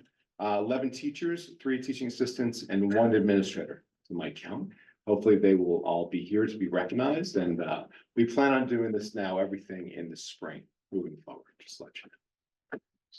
That's my report for tonight. Thank you. Thank you, Dr. Garcia. Before we move on, I do just want to point out, Dr. Garcia highlighted this, but just tangible, what that means, that every administrator takes part in our observation process. So that includes our director of guidance, our assistant principals, our assistant directors. So they are all hands on, our athletic directors. So one of the most important things we can do after health and safety and hiring and supporting good staff is that supporting staff. And that means by providing them with feedback on their performance. So they continue to do things that they're doing well and improve in areas that we see areas for growth. But thank you for that update. Yeah, and just one quick thing is that there is a New York State requirement for annual training, right? To be lead evaluators of teachers and also lead evaluators of principals. That can come in various shapes and sizes. And this district has also, having BOCES really actually run that training. That's not a requirement, just to let you know. So I've also conducted training in-house in previous districts, and that's how many districts actually do it now, where there's more of a collaborative effort inside the district by the administrators to be trained as lead evaluators. So you'll see that come in play. There will be a resolution at some point in the fall, later in the fall, where we certify that all of our administrators have been trained as lead evaluators of teachers and also of principals. Thank you, Dr. Garcia. I'll now ask our interim assistant superintendent for business, Ms. Jill Figuerella, to provide updates from her areas. Thank you. I'm just laughing. I find it interesting that the APPR iteration, they let you take 8 years to implement it, but they expect us to have all electric buses in over 600 school districts in 10 years. So that's just stuck in my mind. It's stuck there. Anyway, I wanted to say that, really over the last 2 weeks or over the last 2 months, we've been really working hard to train, cross-train and restructure the business office. It's going to take quite a while to get all that done, but we have welcomed our new treasurer on September 16th. And I know you guys all met him. He was here for the board meeting.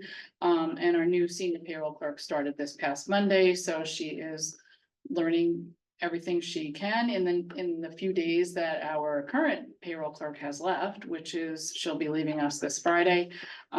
So, they're both hit the ground running, and we hope to make some good progress over the next month or so, and then have a lot of good people in place to make some changes that we need to make. So that's what we're working on. There's a lot of other things going on in the business office, but you've been hearing about a lot of them while we're at the meeting as well, so. Thank you, Ms. Figueroa. I'll now ask Dr. Roller to provide updates from the curriculum instruction areas. Thanks, Joe. Good evening. So as you all know, we're in the midst of benchmarking for the fall. That window closes October 23rd, and after that closes, we will backpack the iReady ELA and math reports for the students in, well, not K, first grade through 8. Kindergarten doesn't take it until January. There were a couple of questions about the MTSS work.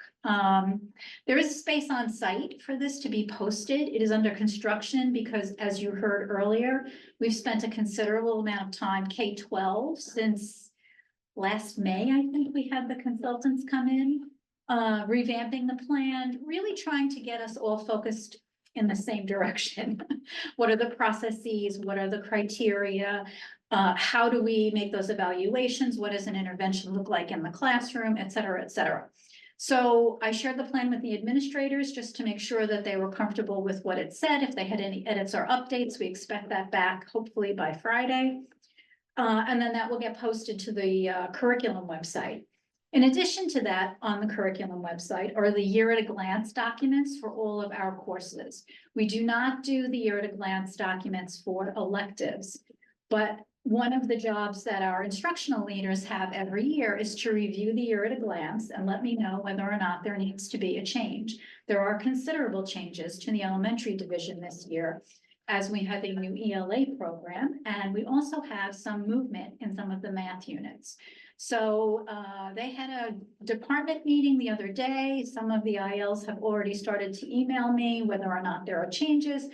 Hopefully those will get done by mid-October, and all of that will be up to date. What else do we have here? We are working on developing a literacy night at the elementary level to talk to parents about our new Interreading ELA program, K-5. Have a couple of more conversations with teachers to figure out dates and times, and then we will share that and make sure everyone knows when that is. Thank you, Dr. Roller. Before I move on with our updates, I do want to take a moment. Ms. Figueroa and Dr. Garcia mentioned this briefly, but to really highlight it, we do have some staff members who have stayed on beyond who joined us after their retirement date to help us through some transitions.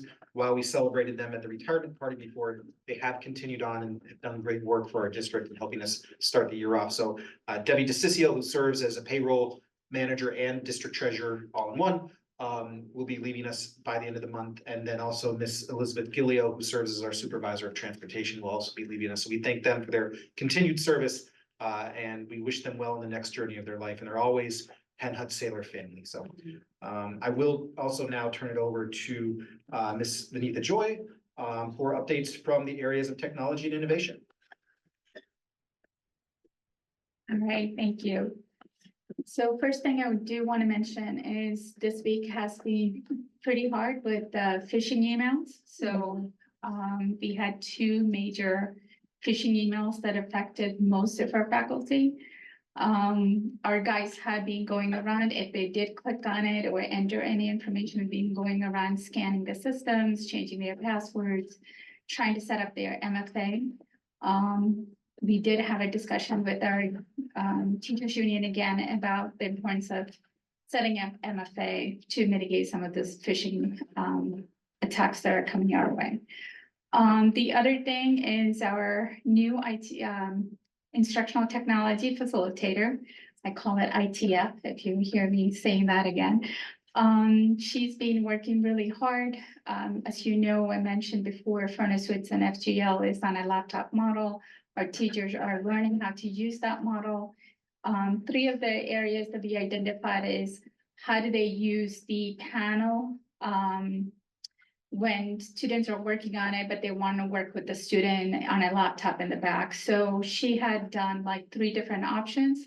Option 1 being, how do you use the laptop the same old way of the desktop? The other one is, how do you use the monitor so you have privacy when 2 students are working on something, you can check your email on the other monitor, so there's privacy. The third option is, how do you have your panel up where the students are working on it and the student teachers working in small groups in the back of the classroom or somewhere in the classroom using their laptop. So she's been really tremendous help for us because she's been going through and really teaching teachers how to, even though we had training on these areas, really teaching teachers how to use technology in the classroom. She also attended the ENL family support group. So we had the ENL teachers Monday. I don't know my days anymore. So Monday on, supporting our family, there was a good turnout. I had to leave a little early, but I know that she had about, at least about like 40 some parents when I was leaving.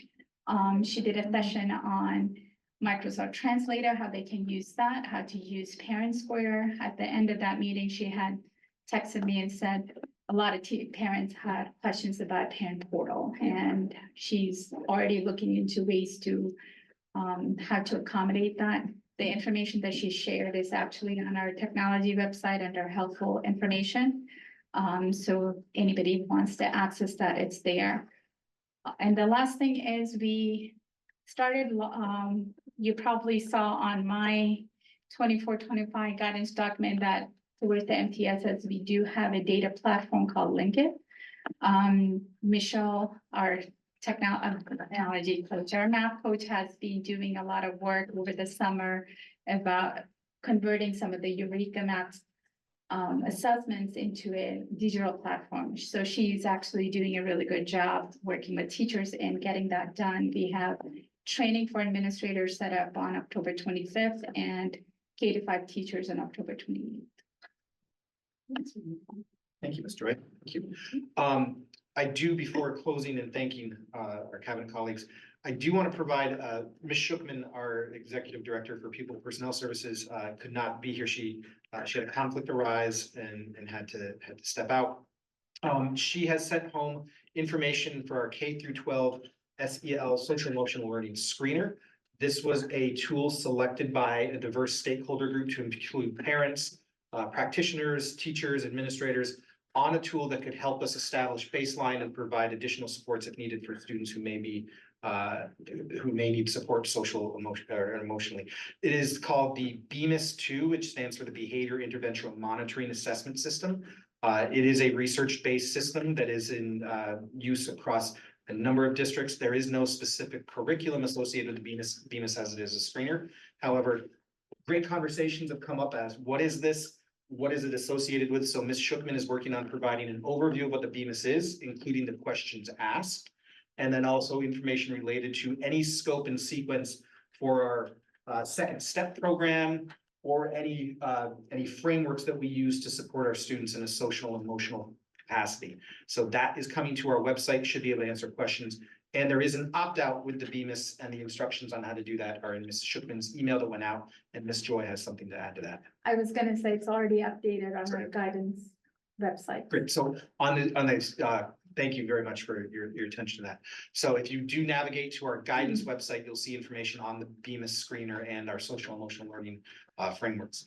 I do want to thank Margaret, Jill, Anita, Lisa, and Steve for their thoughtful and concise updates. It's a lot of work. It's a balance between doing the work of the district and providing updates. And I think you're doing a great job updating the board on some of the very small information of the larger work you're doing within your capacity. So thank you very much for that. And at that time, the cabinet and superintendent report starts included. Which moves us to policy. Ready? Jeremy, ready? All right. All right. Okay. Am I ready? Question is this. Yeah. I think we should. So at this time, thank you, Cabinet, for your diligent support. Please go home and get some rest. Thanks, thank you, guys. Thank you. Thank you so much. Good night. Steve, don't take your time. I'm ready. I will, you got that. It sounds like you're out. Thank you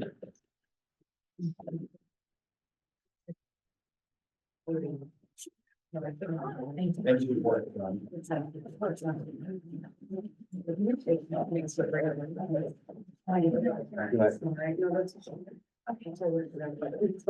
Here we go. Bye, guys. Have a good night. You ready? Good night.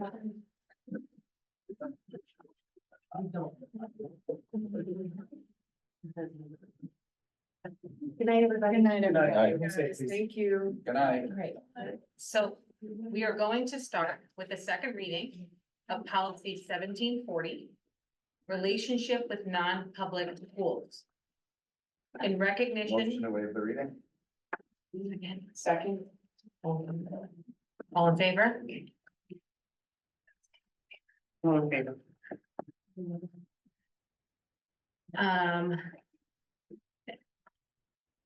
This is a second reading.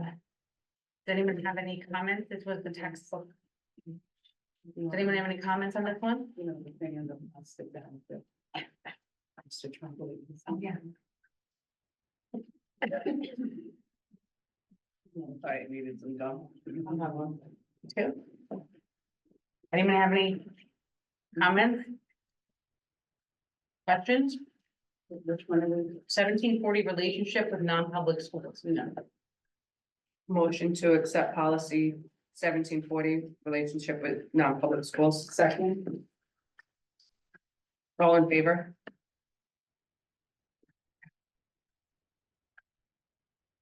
This is the second reading of policy 1741 homeschool students. The Board of Education shall, Motion to waive the reading. Second. all in favor? Anyone have any questions or comments? We made a couple of changes to this, Carmen. This is, Yes. did we? We took out those words that said by a parent. There was the one. I just want to make sure that was done. Okay. No, Where was that by a parent? participation in extracurricular activities. By their parents. Needs to be removed. Students instructed at home by their parents. It just needs to say students instructed at home are not permitted. We crossed that out. Okay, those 3 words. Should you need to make a motion to approve it without those 3 words? Motion to approve, policy 1741 homeschool students without the words by their parents. Second. All in favor?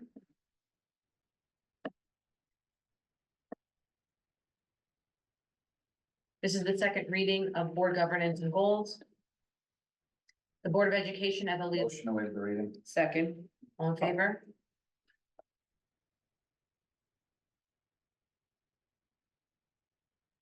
I don't think we had any changes to this as it stated, correct? Okay, I have a motion. Motion to accept policy 2000 board governance and goals.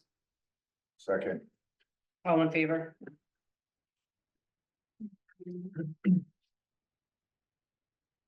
Second reading, revision, policy 2230, appointed board officials. District Clerk, the Board of Education Motion shall, to waive the reading. Second. all in favor? Lauren, is this the one that had the weird formatting? No. It's not this one? Can you No. remind me when we get to that one? Yeah. I think she fixed it too. She moved district treasurer and she underlined it. That was the one that was, I think that was it, That wasn't was it? it, yep. Okay, okay. Motion to accept policy 2230 appointed board officials. Second. All in favor? This is the one that we were okay with. It's the next one we wanna, right? 1511, It wasn't this one. And the other one's our first reading anyway. No. Okay. No, see, it's our first readings. Okay, first reading, policy 1000, community relations goals. I'd like to read the first paragraph of this one out loud, okay? Yep. The Board of Education strives to conduct district affairs by way of a continuing open dialogue between the community and the schools. Given district residents' high level of interest in the education of children, the board wishes to maintain its high level of sensitivity to the needs and desires of the community and to act expeditiously to meet changing needs and conditions. Motion to waive the reading. Second. All in favor?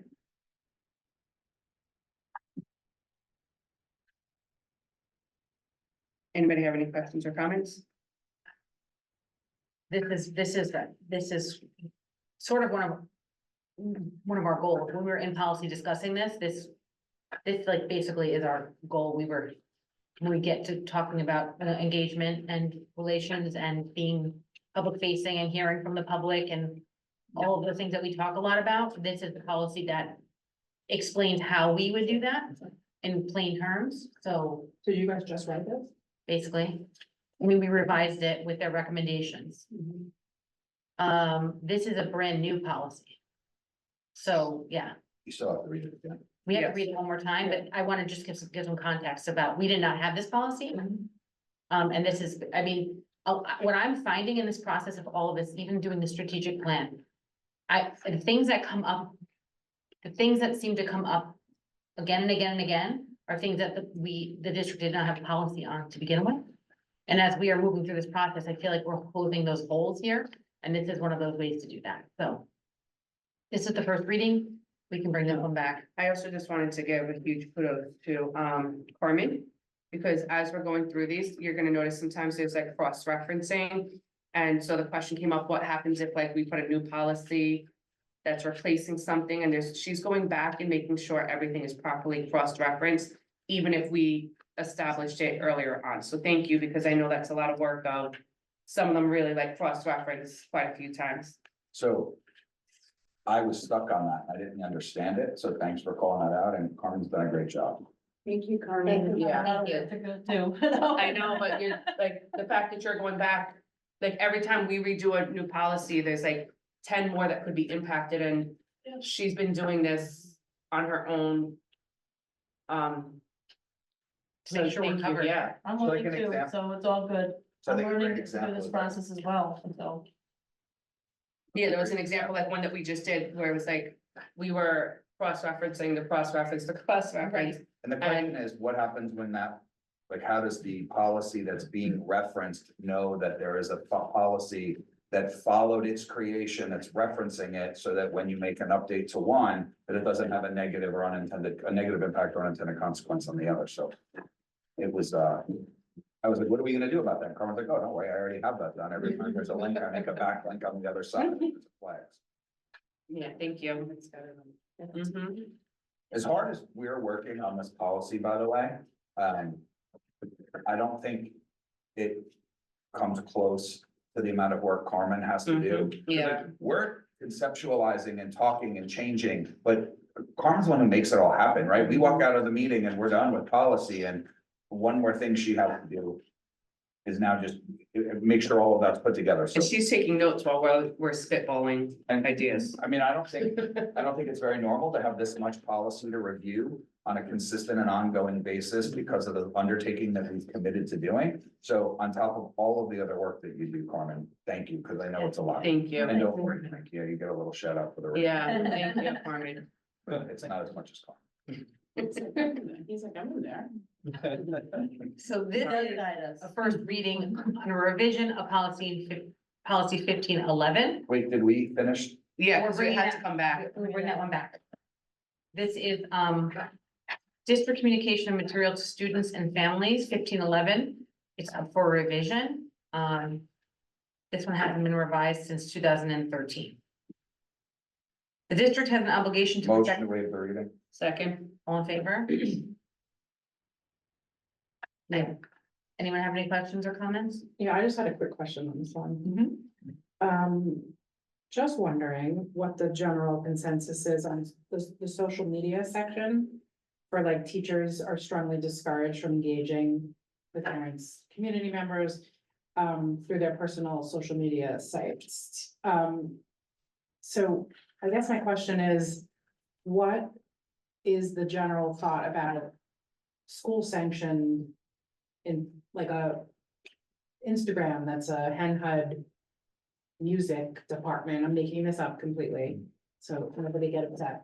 That, you know, the music teacher of whoever it is tells the kids to follow and they interact. They can follow.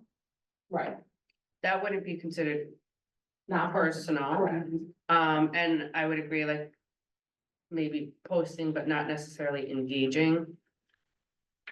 So you would have students They have not be to allowed email. to comment? or- No, they can I'm not saying comment. comment, but then like messaging, like I wouldn't suggest that aspect of it. The reason I'm asking is I just feel like it's a good way to sort of, you know, that's where our kids are. I would and keep that's it what- public, Yeah, absolutely. not to the private part. We I have just to wanted to change the clarify, 'cause wording. it does say private, so I wanted to know if that, Social media contact. This says personal social, this doesn't address professional sites. it doesn't, that's why I'm asking. I was just wondering if, like, is it a bad idea to even let that happen or? Policy that controls that. Fraternization policy is Mhm. more specific to the language around how they communicate with Yeah. students.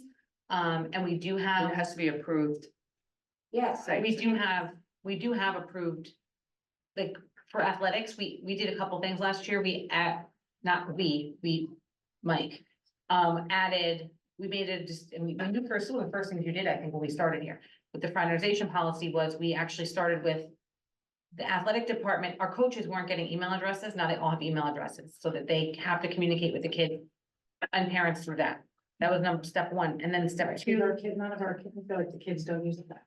I know, but it also has to be something that we like established, like it has to be something that is vetted through like beneath his team. 100%. So So that like, would have to for go through instance, that. when we were doing the Peter Pan musical last year, some of the kids were like, can we do a TikTok account?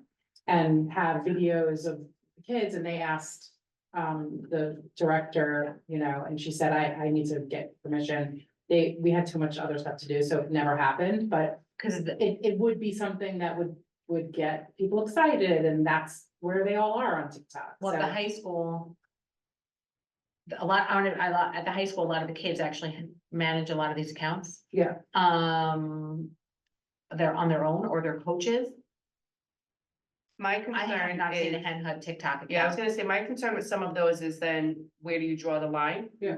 Right? What, again, if it, like, what's acceptable? Right. So it, like, putting something like that in a policy could negate our fraternization policy. And then we could be leaving ourselves Right. open for, But by not having it in there, then those things. but are we have a fine. fraternization policy that tells them what they can and can't use. So let's reference that here, Carmen. So I have it right here. It's policy number 9130. And this was adopted on November 29th of 2003. Staff members shall not have any social media connections with students on social media platforms, including but not limited to Instagram, Facebook, and TikTok. Exceptions to this prohibition may be made when a staff member and the student have a familial relationship. Family. I think if your family, Okay. So what I would say is if we wanted to tease that out, we probably should have a larger social media policy, which some districts have. Cause that talks about personal and professional delineation Yeah. between, here's what I would say, from a guy wearing the tie standpoint. If we do have a professional social media use of a TikTok or another hurdle is that teacher who is creating that is entering into a contract on behalf of Yeah. the school district, which they do not have the authorization to do Right. so. So we as school district would have to vet those terms of service, Yeah. accept it, and also have our attorneys weigh in on Yeah. it too. So, and we'd have to ensure the privacy of students. So what I think we want to always find ways to engage students. What I found as a recovery director of technology is that wherever adults are, kids aren't. Right? Mhm. So they're always gonna find the next one. I think what we want our student safety to be of the utmost importance. So I think where my approach to the fraternization feedback was is that we always want to be able to protect our staff against any situation that may come up where there's an accusation Protecting against them.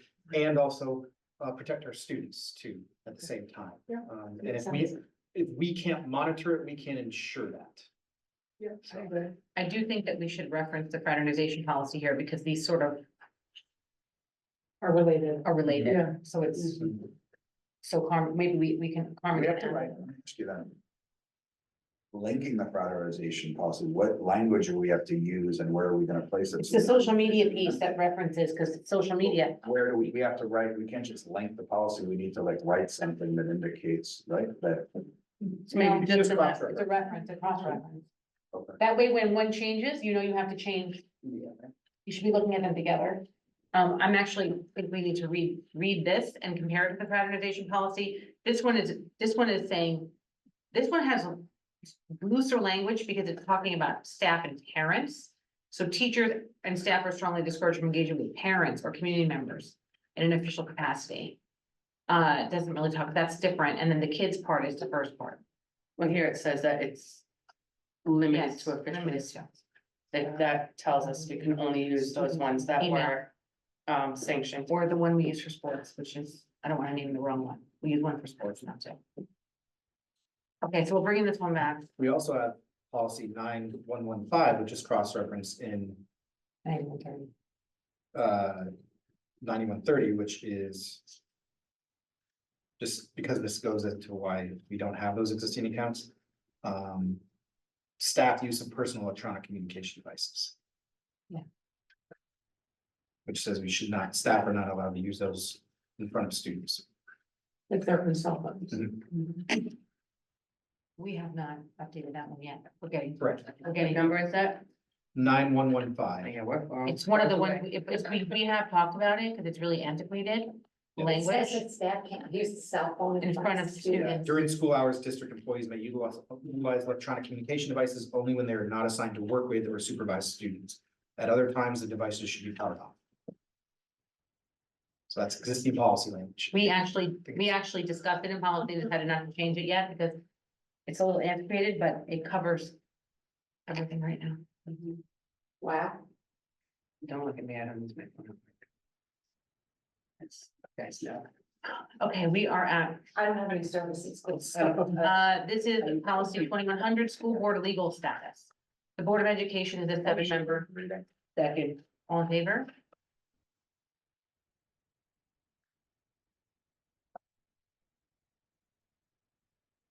A lot of these were just,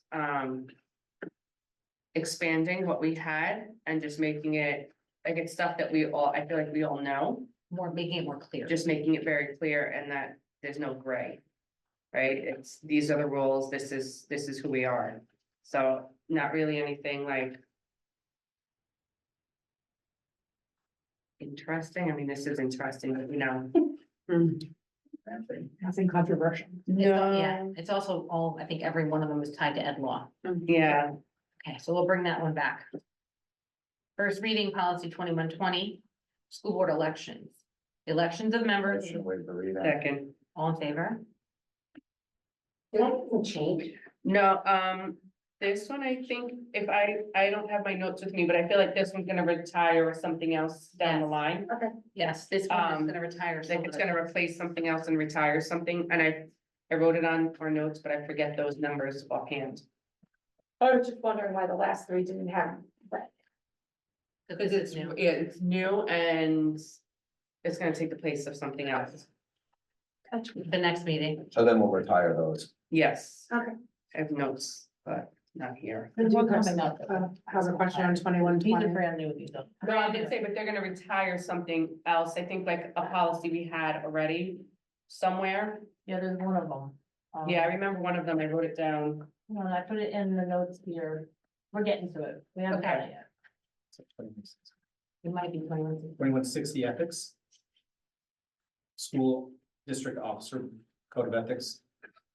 When we get to filling board vacancies, Oh. that's where the, I'm talking about. I have a question, but I don't know if it is relevant to point two. 2120 or point one or point two. So you guys can let me know. How you wanna. What's the question? So I have two suggestions, on the theme of voting.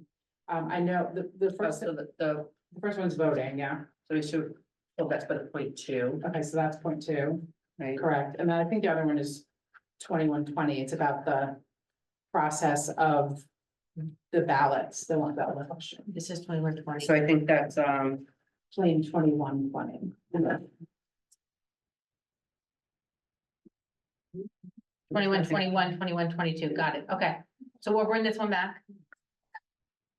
This is 2120.1 candidates in campaigning. Nominations, candidates for the office of member of the Board of Education are nominated by petition. yeah, I think that's all part point two. Such petition must be directed to the district clerk. And motion to waive the reading of 2120.1. Second, Second. all in favor? This outlines the process of So I think it's the point two and. campaigning and how to become a candidate. Yes. Okay, this is also a new one, right, Carmen? Anytime you see like first reading, you don't have Yeah, it. with no revision. Yes, with no, it says, because it says first reading revision, first reading, no revision. This is brand new. This isn't the next one, but we're gonna bring that one back to the next meeting. Oh, so we don't talk about it now? We can. That one, you want to talk about that one or the other one? Well, one thing is about, the ballots, the ballot positions, that one is about. I think that's, I think both of those is point two. Okay, sorry. That was Den's. No, you're good. Okay, so we're gonna move on. We'll bring back 2120. 2120.1, 20.2 is voting procedures. A person shall be entitled. Second, In favor? right, so now this is where you had your. Right, so, one of the things I did a little bit of a deep dive in was, about, I know we talked about voter turnout and wanting to sort of try to increase that over years. It used to be a lot more, and then it's gone down. So I think that, there's a resolution that was passed by New York State last year that introduces early mail ballots to New York State, allows early mail ballots, which is the same as an absentee ballot, except you don't have to give a reason for not being there. Like the absentee ballot, you have to say like, I'm gonna be away on business, or I'm gonna be overseas in the military.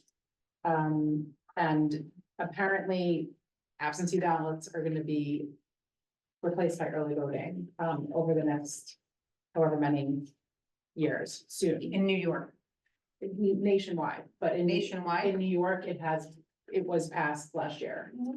So since we're revising the policy, I thought if you wanted to add in just early mail voting, I sent you We have to apply for it first. No, it's already.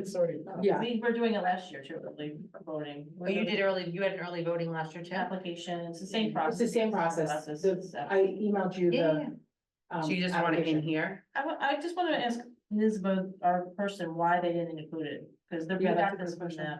Yeah, so I'd be curious why because they knew about that came into play last year, so I'm just be curious why they didn't put this in here. Did we get a lot of early ballots last year? One. You got, People don't know, I mean. you got more if they absentee. don't. If they don't think they need a reason, maybe there'll be a lot more more people, maybe you get more participation. Because it's just gonna take longer at night to count them all, because you can't count till 9 o'clock. I mean, that's just the way the cookie I crumbles. just know a lot of people are always like, I'm working and I can't get there, so it's like. if Yeah, they anything we just- can do to make the Yeah. day bigger, like that's how the national elections are going, so. I don't disagree. I mean, they have from 6 until 9 PM to vote. It's the entire day.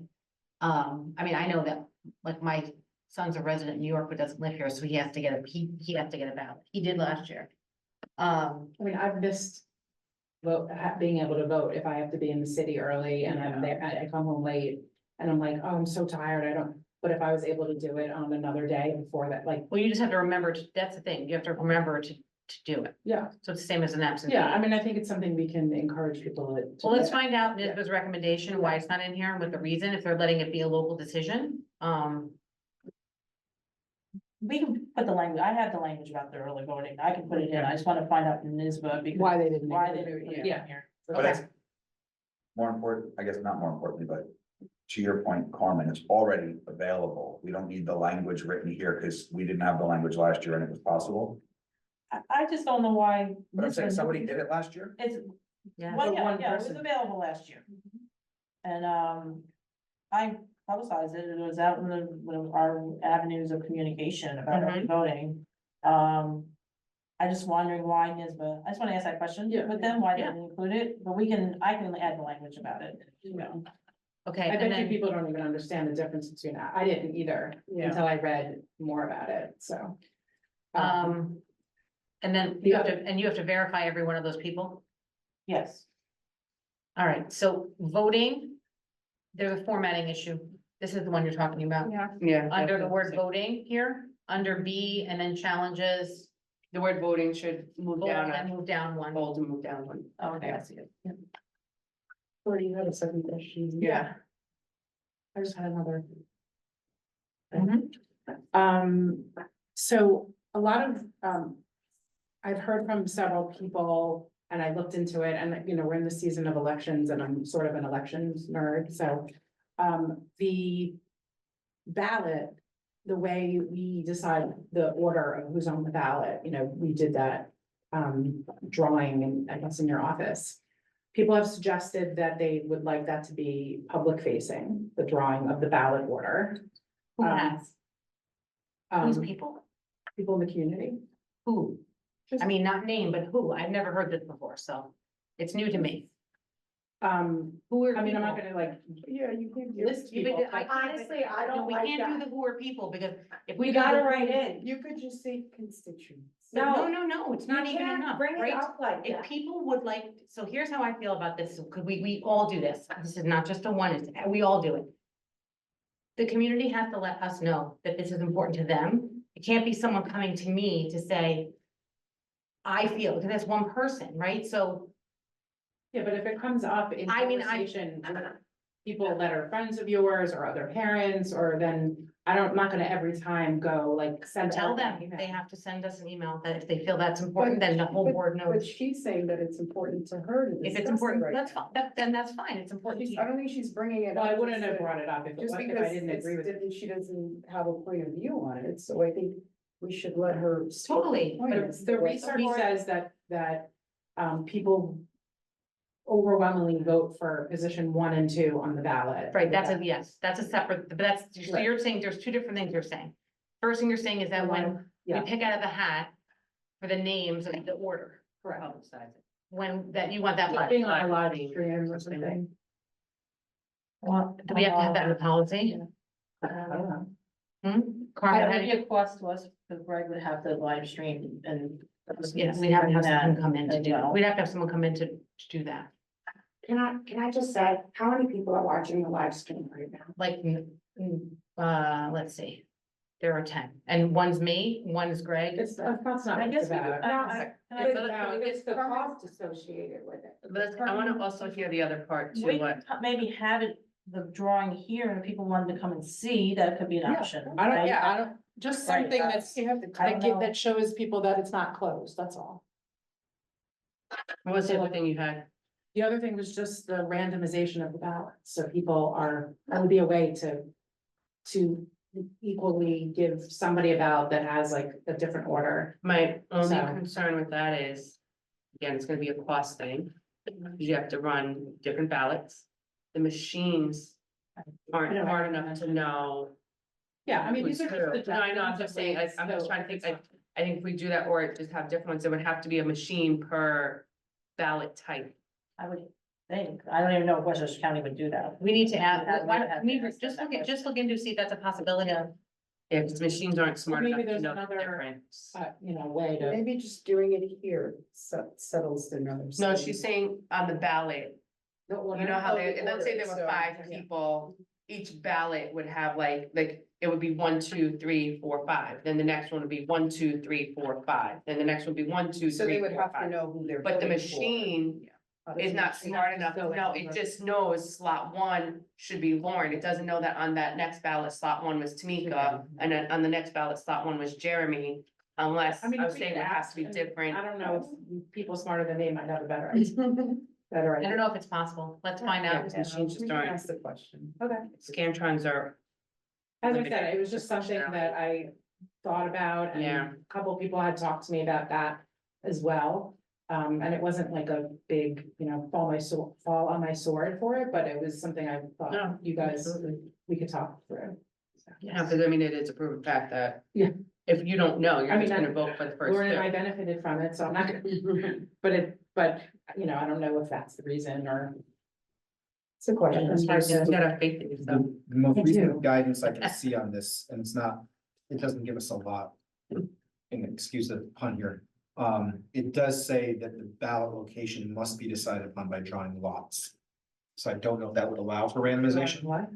by drawing the lots. It's telling you have to draw them that way.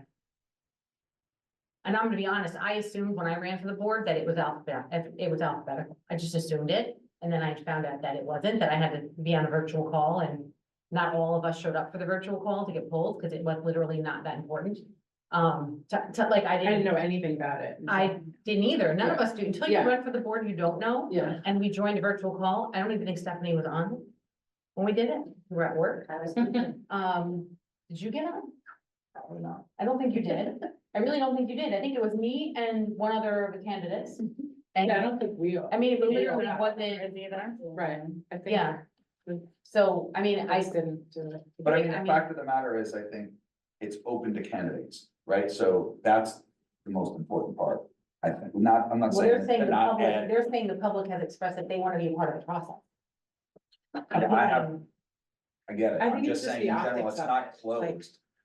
Well, that's My- fine. my And also, point I'm is that, curious like, what other school districts do, to be honest. Yeah, we were all running against the next election together. I'm just saying, all of us, even though that's community, the community knowing alone that all the candidates have an opportunity to be part of it. They don't know. You're not gonna be complicit with Carmen pulling, Stephanie's name for the first position if you're also running. And it's open to all the candidates. I'm not suggesting that you shouldn't. Yeah, open and it maybe up it's all just way, the way we put it out. But just for people The to way know, we word it, whoever has a yeah. concern would Yeah, likely yeah. have the concern a lot would be much lower. If they were aware that all the candidates had the opportunity to be there. Yeah, to be present. True. And the second of all is that it goes, it's chosen based on the first person that gets their petition in, gets chosen first, then second gets chosen second, third gets chosen third. It's by the time So stamp. that is what we did. Yes, that's what you did. Yeah, that's how, and it's all spelled out ahead of time before you get into Right. there. At least I felt it was spelled out. I number as the petition comes in, so if you Yes. have your first petition, you get picked first, but it could be one of three, I don't pick what I. Yeah, and I know I was And not the then, person. yeah, Mike did it last time, Wait, didn't so pick for me. but she's saying it's timestamp, right? No, So, No, when no, when your so petition when is you sort right it here. first, When your okay, petition- she's so gonna if you're say the first Tamika's person- number is, so you get Okay. the first You get the draw first pick. out of Okay, those. gotcha. First, Not saying you get the first There's spot. also okay. two-person control. Carmen is directing me when to pull, because she's the district If clerk. there's 10, and you're by number, so like, there's 10 numbers in the pot. Right, so like, if you've handed your petition in first, you're number one. So I'll pull You out. get to Not draw. one on the ballot. You're the first Draw draw. or drawn of You're the the first motions in the hat. Okay, gotcha. And this may be written into law, that's why we have to look into it. I don't know how it can all, I don't know, I have no idea. I don't know. Yes, I'm done with my question. Okay, this is nothing negative about your question. But I've been saying it since I got on the board. We are not supposed to be bringing up concerns from the community. If there's a chain of command, and that's not what happens at the board table. So your concerns are your concerns, so it's not really directed at that. But that I'm hearing that is not really something that's supposed to happen at the board table. If a community member has a concern, there's chains, there's actual procedures that they go to, and they can email it in.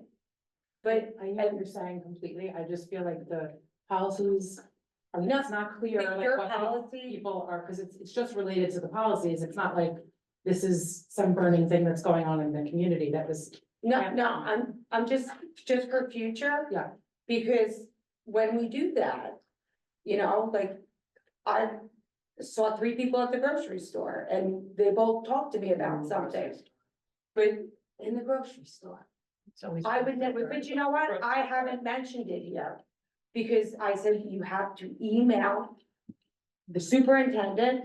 You can also feel free to email the Board of Ed, because it just helps when we're doing things I like hear, I this. totally hear you, and I agree, and I will definitely do my best to follow that. This, I feel like, is a small exception, because it's not that clear to anyone other than us that we're reviewing a specific policy on, other than it goes up in the agenda, and so if somebody has looked into the issue, it just comes up based on, this is the policy that we're reviewing, so there wasn't like I'm gonna have time to tell you to email Erica or talk to Mike or whatever. But I hear you in the bigger picture of things, and But you know what? It would actually have been more helpful too if they did write in, yeah, because then they but would then be the like, policy would have been passed already. No, we have two readings, that's why we have, that's also actually a really good point, that's why we always read first reading and second We reading. don't read them. We do. They're posted, so we don't read them Everything's because they're posted. written for anyone who's Right. knows that it's there to go read them. Right, I just and think it's it's there. it's We not don't read clear it what we're because it's reviewing written. for anyone other than us. I don't think Corey's question is out of line. I feel like we're discussing a policy of how we're moving forward. Someone raised something to her and she has interest in it. and she raised a question. It's not an I got you moment or. Oh, no, no, I'm no, not- I I didn't, I said said No, no, I'm not saying specifically that to you her, said that, that but it's I'm not, also saying that we can't sit here and limit people as we're going through policies and discussions to say, you can't bring up something because you heard it, someone asked you a question and you now have a question about it yourself as a board member, and you can't bring it up at the table. as I you're absolutely discussing. don't. I know If you don't bring it you up. didn't say that, you didn't say that, but you're saying, we can't bring, like, your statement was from people, forget the people. Someone spoke to her or people spoke to her and she and herself was like, oh, we're doing this policy today. And this is actually a question I have. Let me ask the question. We can't limit people that are sitting here by Not at all. saying, No. you can't bring something. I think the only part is then when we're bringing it up, even if it was that you had a conversation with someone else, I think they're just saying, don't say you heard it from people, bring it up as then your own concern. So if Yeah, we no, just I- leave out I'm- that part, I'm if you learning leave how out to that, work yeah, with as long as we people. leave out that part, I think, Yeah. even if it was something that came up and you're like, you know what, that is a great idea. I started yeah, to become I an know, action nerd, I so that know. should have been. I know. No, I got it. I think it's just Yeah. then that perception. I think it was just a, It just goes back a little bit Put to a like board board there. docs and it not having the ease of like knowing, you know, like. I feel like these are super important issues that, you know, and I'm not on the policy committee, and so you guys have already been living with this stuff. And then, like, I saw it for the first time on Yeah. Friday, so like there's a small window of time to like deal with like a major issue. I mean, you know, some of the things we passed already with like no one watching. I know, You know, but some of it's like these, a like, great opportunity for people to get well, that's why we involved. have that first reading. We can have the discussion and then if people are at home watching, even if they're not watching it live, then they should be emailing in. So that when we have the Or second comment, reading, making before we comments. approve anything, yeah, they should comment, email in. Second reading before we approve it, we're gonna ask again, like, anyone have anything?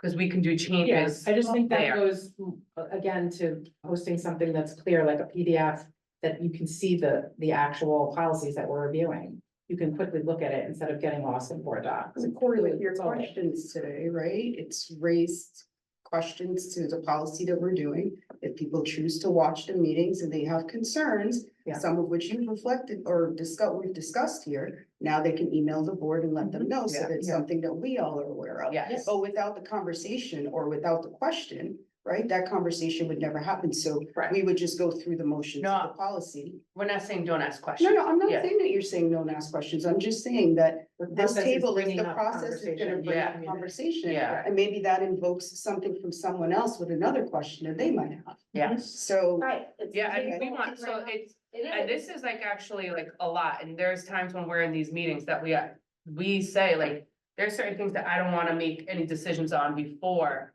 we get more input, and like, we brought that up, like. Let's even go back to cell phone policy, I in no way, shape or form will touch the cell phone policy until we get input from everyone else. So we'd have to So have a they, like, public some of hearing. these are like, It's like based. some of these are like formalities that we have to do. But yeah, like when we get to the bigger ones, like there's times where it's not necessarily like we have a meeting and then it's brought up necessarily the next meeting. Like when we have a policy meeting, it doesn't necessarily come up the next board meeting. Sometimes like there's a few that we even put back in the folder and we say like, we need to do more Oh, yeah, I'm research sure. and stuff. So So just they, like, we don't know your process, the community doesn't know our process. yeah. So it's just maybe about being a little bit more clear about what's coming up that we're talking about, because maybe that will help with engagement of people coming to a meeting to talk about something that they're passionate about. So tell people what what the policies that are upcoming are. Maybe in some way, or, you know, I don't even know the timing, the lead time that. I you probably would, And- I probably don't. I'm gonna even say if something gets approved with the second reading, that can be edited at any time. So if a community 100%. member still comes up, there's something that we just approved a month or so ago that we are now gonna be bringing back with a new revision. Right. Nothing is like, it has to live the way it is ever. So even if people miss it and then they see it later and they're like, oh, they already did the second reading and approved it, they should still email and That's good to still know. come up, because this is something, these policies are for the district, like it's not our decision. This is like our biggest role. Yes, yeah, Yeah. so this is something that we want, we don't ever want this to become where we make we do the second reading and we never look at it again. This is something that should constantly be being revised, so I personally, being in this role, it's such a big role. Yeah. I would love more input. Totally. I would love more input. Same. Didn't we make a policy that says we're gonna more regularly review the policy? Yeah, we did. We did. That's, yeah. Oh, okay. So that was the first reading. We're gonna look into those things and bring them back. Very good question. Okay, first reading revision policy 2150, filling board vacancies. Motion to waive the reading. Second. All in favor? So this one, actually, this was something I didn't know. And I feel like it's a question that we've kind of asked before, like what happens if somebody no longer can serve on, if someone can't fulfill their 3-year commitment, what happens there? This spelled it out. So this now tells you everything. How long until there's a social media post speculating why this was put in place? I can close that speculation. If you look, we are going in numerical order, and this was the next one on the list. Plus also, I'm going, not just kidding. Now that you bring it up. So of the 6 people that are watching. It's also interesting because we changed, the first paragraph was so vague, and then, so this is the NISBA recommended language on this one now. That's illegal, sorry, it's 8. So we'll bring this one back. And yeah, so just so you can read through it, it tells you why you can resign, how to do it, and then what happens if they do. So if anyone's thinking of that. Actually, I have a question. on that. Yes. If someone has to leave the board, Mhm.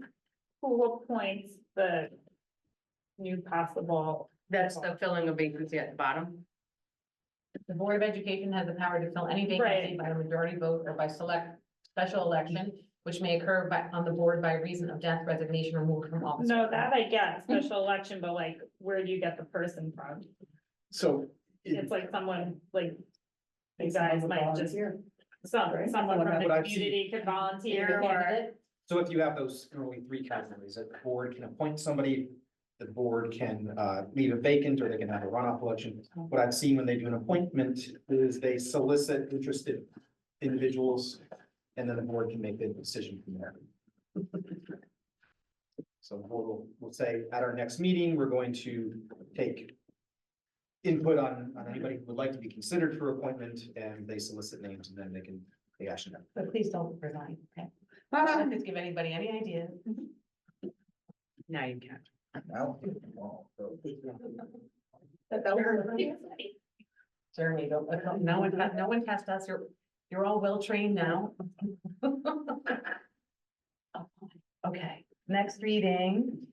This is, This one's a the first meeting of the retired.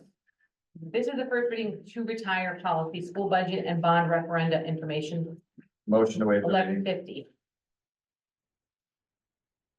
Motion. All in favor? Wait, I have a question. Do we need to do this a second? We don't have to do this one a second time, do we? No, we So we can can just vote on it. to Make a retire. motion to I retire just now. also want you guys to look at the dates on this. I know. The last time this was adopted in 1987, it has not been looked at since. So, and then if this policy is addressed in the policy 6120 budget hearing. Yes, That's we, why we're yes, retiring. it's in budget hearing now. Motion to retire, You have to waive the motion to second reading. waive the second reading of policy 1150 to retire. Second. All in favor? Motion to retire policy 1150 school budget and bond referenda information. Second. All in favor? Okay, and then the last policy of the day. This is the first reading to retire this is the first reading of policy 1100 recommended to be retired, public information program. The board releases public information regarding Motion board to waive. meeting. Second. All in favor? This is also covered in another policy now, right, Carmen? 1130. So motion to waive the second reading, Second. All in favor? motion to retire, Code 11. code 1100. Second. All in favor? Good work, guys. All right. You know, a lot of stuff for both, Oh, no, right. Four goals. Let's go back to that, appointing a new board trustee. Fix it, I'm gonna go back to that agenda item. So, we're gonna keep, we're gonna try to keep this clear and concise and quick. Yeah. Okay, so here's where we are with goal one. And we had heard, from the trustees that these should be measurable. And that they should also be, we can add, and we should add, after we write our goal, what we will do. We don't do that tonight. We will add, and we can inform the public of what we plan to do to make these goals happen, right? So we don't have to get into the weeds of that. Here's where we landed on goal one, and let's make sure that we are okay with it. Goal one, enhance community engagement by establishing focus groups and or organizing meet and greet events with board members and the community, adding a process for an ad hoc student board member. That's more of the detail, but that's the goal. And then we will add, we can add how. So basically, we're enhancing community engagement. Enhancing community engagement by establishing focus groups and organizing meetings. This is basically saying how we're gonna do it. But can we also add to that the advocacy portion of it that we left in? Continue, Like I wrote, like enhanced communication and advocacy, engage the community and legislators in a productive way to ensure support of district efforts. Right, and then like I put all the little things that we had talked about. did you send that to me? Or Amelia? I don't know, I don't think you did. I don't think you did looking at it. Enhance, so can you read it? Can you just read, I'm doing this in real time. Can you read it to me? Okay, so I just wrote, enhanced communication and advocacy. And then, it's just engage the community and legislators in productive ways to ensure support of district efforts. Right, and then under that, I wrote, Hold on. you're way too fast, girl. Enhance communication. I wanna enhance Engage communication. legislator. It's the third one. Mine was the third. I wrote them all. Oh, this is goal three. I'm on goal one. No, I wanted to combine. I did my own. Oh, so. Like I'm saying, ignore my numbers. Look at three though. Yeah. That you have. No, that's not. No, it's okay. That's one. Yep, it's one. That's why I said ignore my numbers. It's just, it's my three, but it's really one.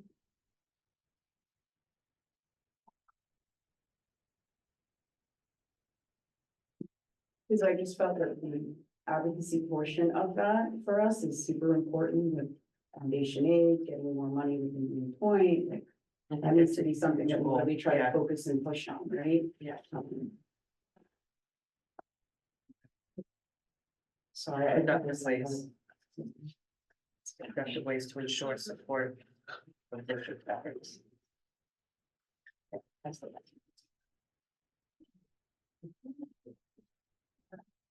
And then we do by, hold on, and we're not, I'm gonna, can you email that to me, Tamika? Yeah.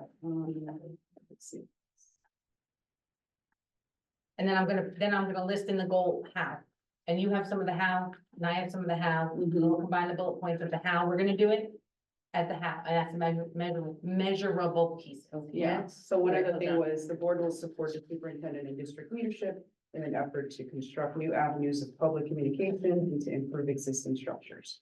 As we talked about, like how we can. Email to me. Okay. I don't know if it's written in. What was, yeah, I'm gonna do it. Piece from my. Yeah, I'll give you this and then. What did you? I think I was. I'll do the how. That's. I know. Everyone agrees that this is the way we go with this? Okay. Goal two is the revised policy revisions to the 4,000 and 5,000 series. Revised policy series 4,000 and 5,000 to ensure they reflect current regulations and best practices and evidenced by completing revisions, receiving feedback from stakeholders and adopting policy. Goal two? I wrote like federal, I did to develop an ongoing policy review cycle that seeks to align policy and practice And as well as state and federal laws, because I feel like we're kind of working with this, but what you have. The first part you said too is, like we said before, that's actually a policy we're putting in place to make sure that we are. Oh, We're putting in we're making a policy to make sure we're doing our policy committee, yeah. And then I just wrote review and update its policies 4,000 to 5,000 in a timely manner, because those are the ones we're working on. Next, we have to get them, we're only in 2000 right now, Oh, okay. and it's a goal, I mean, what happens, Right, we what can happens say, if we don't okay. reach it? Remember. We're skipping it, and there was only one policy There's under one policy 3,000, right now. but we're gonna put two, we're gonna put a second one. We are gonna add. Wasn't there one, I think the other, last week we were talking, we're adding a second one We for the 3,000s. policy committee spoke about, we spoke to Mike and Carmen about adding there. They're not, nothing is required there, but what we, there's things that Mike may want to add there, but he's not. Recommend adding that. Recommend adding there, such as, what was the recommendation? A lot of other schools have the, my brain is fried. My brain is fried, I can't remember anything from. A lot of other schools have things under there, but they're really around the structure, so. The tree, Oh, you're gonna put the Org chain, chart, put the org chart thing, that's your org goal. charts, chain of Yeah. command. Yes. That will go there, so. So Mike like that recommend- flow we actually chart? Said to Mike, why, maybe we should have this. But that's one of He his said he'd like goals to for have the it, year. we're gonna support him in That that. organization. But that, yeah, so that's the goal for the year. So hopefully by the end of the year, we could add that in, but that's his goal. I mean, he's recommending that we do it, and we will support that. We should have that. We don't, we should. So that's 3,000. Okay, and anyone on the board Can't wait. can recommend a policy to the policy committee, you all know that, right? Yeah, You guys can look at the policies and be but like, you're working through NISBA, we're doing a Yeah, methodical. yeah, we're trying. Yeah, we got this under. Okay. That's my good. team. They're gonna tell you, they're gonna talk about lunch. Goal Not three, recess. goal three was the one about board docs. We're actually going to remove this one because I think we're moving in a direction to do that, and Carmen is working very closely on making that happen for us. So, and we have already We're gonna discussed let that be- budgeting for it next year. also, we needed that to potentially be, but that's gonna be Carmen's goal. It's gonna Cause be. like, so, cause that's not something that we're gonna be doing, that's gonna be one No. of her goals. But it's the district clerk will work with us to make sure this happens, but I don't think it should be a goal. Not goal, but yeah, one of her. Yes, because it's not really our. The district clerk is one that is using board docs, right? Now, we're not using board docs, the district clerk is using. Well, we're using it to communicate with the community. But she's enabling us to do that. Right, However it gets done, I'm okay. Yes, it's just. Okay, so now we're down to, back to the board. The other goal we had was the board would like to establish a process to choose and appoint a student member. While adhering to the state legislation and mandates being developed. Again, I think this goes with goal one as a part of goal one. Yeah. So we don't have to have a separate goal for this, it can be part of goal. Which I have that in there, okay. Then the next goal. Was keep track of school board activities to help facilitate and provide a more informed board self-evaluation. Continuous progress monitor our goals for the year. I'm fine with this remaining a goal. I think it could. I already set up the sheet, the list, but And this was something going back to, I think, a question you had before, when are we checking on this? So those two dates that Mike put up at the December 17th and June 18th dates, that would be a time for us to also review and check to see what we're doing. we're gonna have a check-in, like we Yeah, did. we're gonna, yeah, Okay. so this way we can see like, are we on target? And we added we asked Mike to add AIS check-ins. Throughout the year, March 19th. so they're added to our calendar now. So it doesn't have to be our goal. That's, the district will do. Do we have any goals around like assessing student data? So Do you have a goal on that? I did. Yeah, that's why, I saw that hand go off. No, bring it. No, because last time I felt like we didn't do anything like, I mean, we were doing stuff around the students, but it wasn't like directly for the students. So one of the things I wrote down was well-being, connection, and belonging. The well-being and belonging of our students are both continuing priorities of families and for the district. And one of the things that I talked about was that Venus implementation that we're doing now, like we haven't talked about that. It's like this great thing that we're bringing to the district and it's gonna help us so much with just the social and emotional learning of our kids. And I think as a district, like, as a board, we should really be like excited about that and to see how, you know, like, I was on that call, like, Yeah, me too. while they were selecting it, and like the stats that they had were incredible. And to bring that to our school district is like amazing, and it should be a board goal that we assess what we've done over the year. Well, what we're doing with the data. Yeah, exactly, and celebrate that. That was just, I feel like, I mean, if you're gonna do the Is that screening. PPS though? I don't know if that's a board goal. I think that's a PPS. I think that's not a goal. What I would ask the board to consider is, if you think of it in terms of your area of oversight of the district carrying out its goals. Within the district goals, we're going to be accomplishing a lot of what the board is asking itself to do. And so I'd be mindful of that. Because, and if you see some missing items in here or things from the strategic plan that we should drill down onto or areas of focus, that's definitely a discussion where we can have how we want our departments and district staff spending their time. I would really like to see a goal associated with task force. But that's not our goal. Our goal isn't to evaluate, to see if the students improved. We can do them. But that's not us. We're evaluating the data. I mean, we haven't even really looked at the data. It's coming. That's another, it's in our calendar, November, right? November 6th.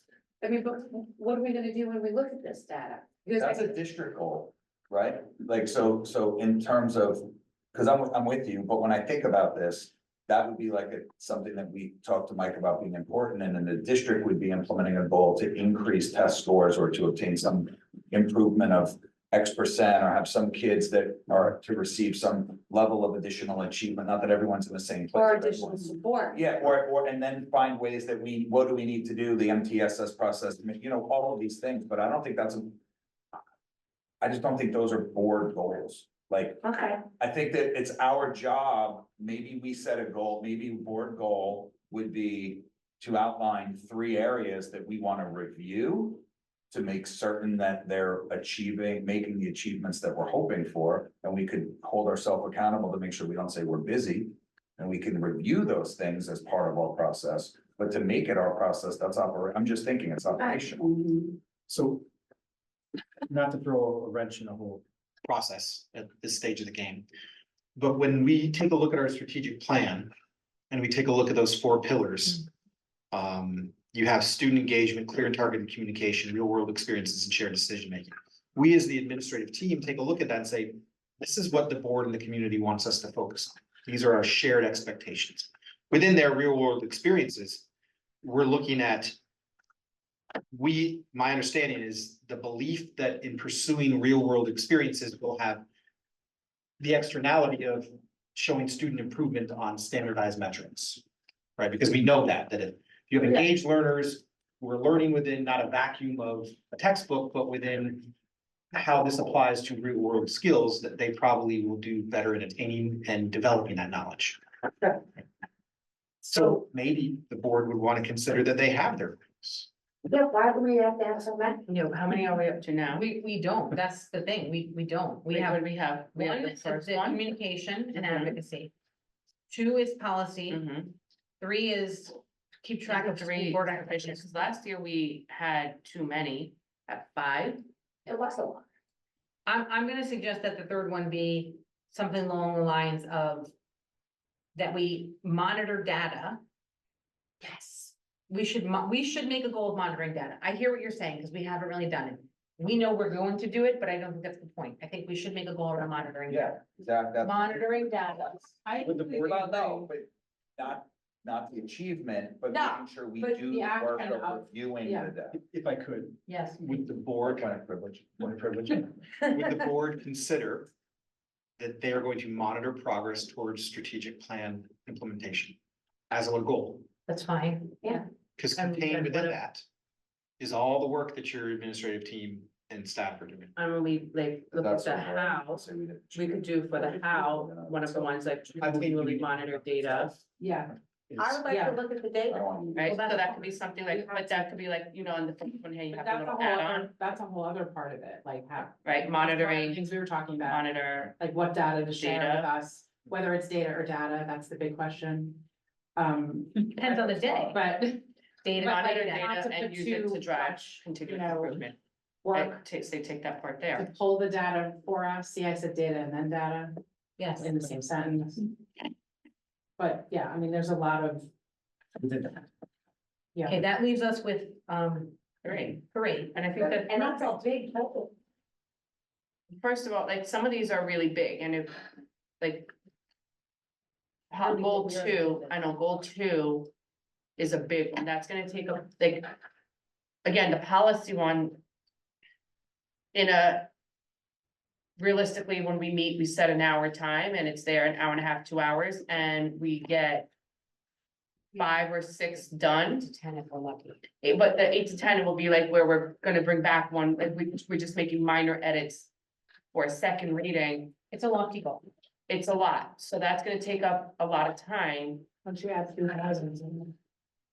In the year, we just, 3,000 is creating, Yeah. creating It's it. not that many, so. you know, I know, but we when wanna, you literally create it, and so I know That's. yes. and again, if we don't get to the end game of our goal, like, then that's something that we can evaluate, like. Why did we? Why didn't we, what was going through there, but, I believe it was. No, I Carmen. looked at their sheet. I think They did a lot. I know. I think it was Millie's Carmen that was blaming slacking during the meeting. And then the whole we did have was keep track of school board activities. I already met that goal because I created a spreadsheet. Okay. We're good with that? That was all good to everybody? Yeah. Okay. It's a great job, everyone. And then, wait, I just thought of something else. Oh my goodness, Erica. What is wrong with you? It's 10 o'clock. The bond. Do we want to mention anything about? the bond? But the problem with the bond, Monitoring. but the problem with the bond is that the work's not gonna start for another year, so that could be a next year's goal. Yeah. Okay, as long as Okay. we're good with that, we're good with that. Well, if I could. We're not gonna write, we're not, He's like the full time. us, everybody scare everybody. We're not putting another bond. Let me talk about the bond in In the our next, next okay. part. That's good, I got it. So, I would encourage the board to continue to revisit the strategic plan implementation website, the dashboard. Because I want to say that as an example, it's under, if you go to the strategic plan on our school district website, and you click on the strategic plan website, it will show you there. I want to just see if, Yeah, oh, in Board of Ed.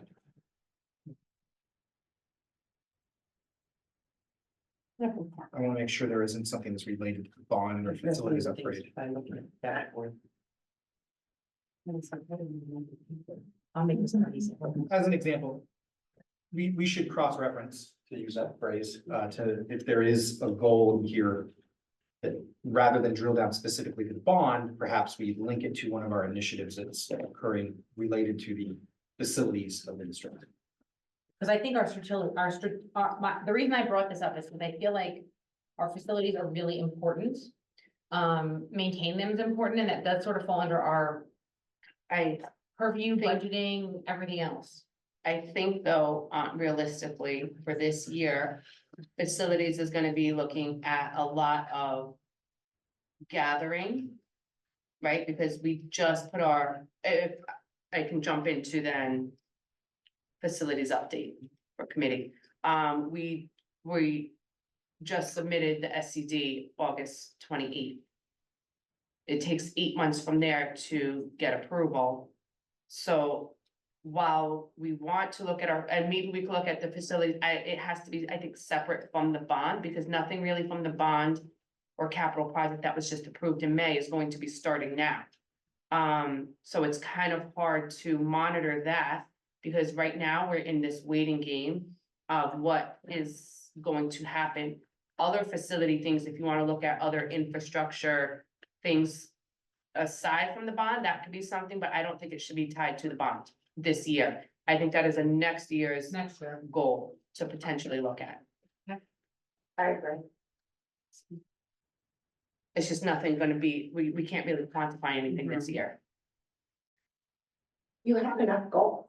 Why are you trying to make more? It's not that I'm trying to make, I just wanna make sure all of our bases are covered.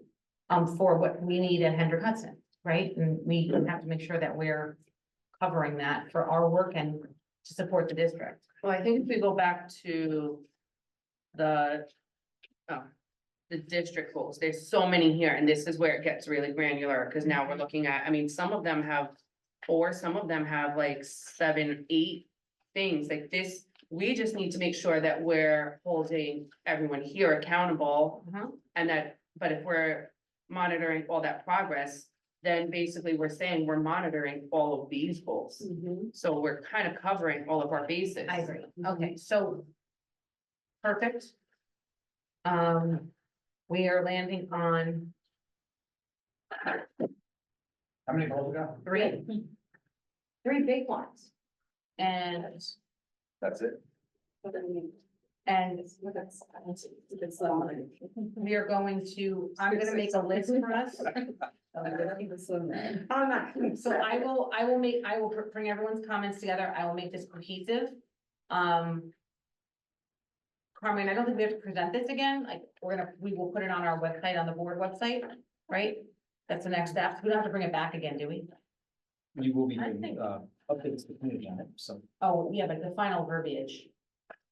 Perhaps an adoption of the goals as an agenda item. do, yeah. Okay, so I will, at the next October 9th, we'll bring these back.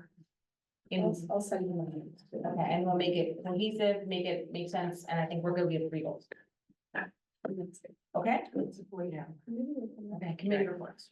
I'll go first. Well, I'm gonna just add a little bit more. We had our first facilities meeting.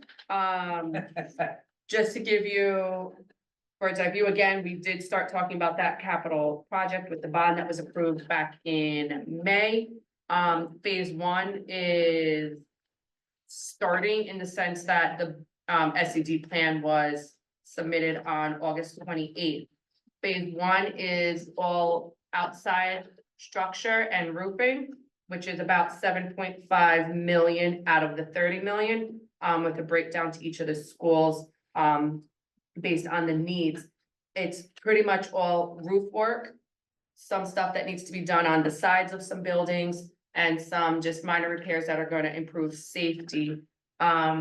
We are looking to bring KSQ, which is the company that we are working with, to do a presentation on all of that in January, approximately in January, if we can have them come in, for just an update as to where we're going. And then by the end of this school year, we should have a construction manager who can give us better understandings of how much everything's gonna cost and the timeline and when it's gonna get done. Because we said there's the options of, are we doing all of the work simultaneously? Are we working in, like, is it gonna be one school, then the next school, then the next school? Are we gonna do 2 schools at a time and then 2 schools at a time? All of that will come out when we have more information. First, we need approval from the state, yes, and that should be in approximately 8 months, and if we count, that brings us to about April. That was a resolution we supported, okay? I'm just gonna add the Again, EPC update. Oh, yes. The building permits were obtained last week. If everything proceeds as planned, construction will begin in November, focusing on weatherization, building control panel, and LED lighting.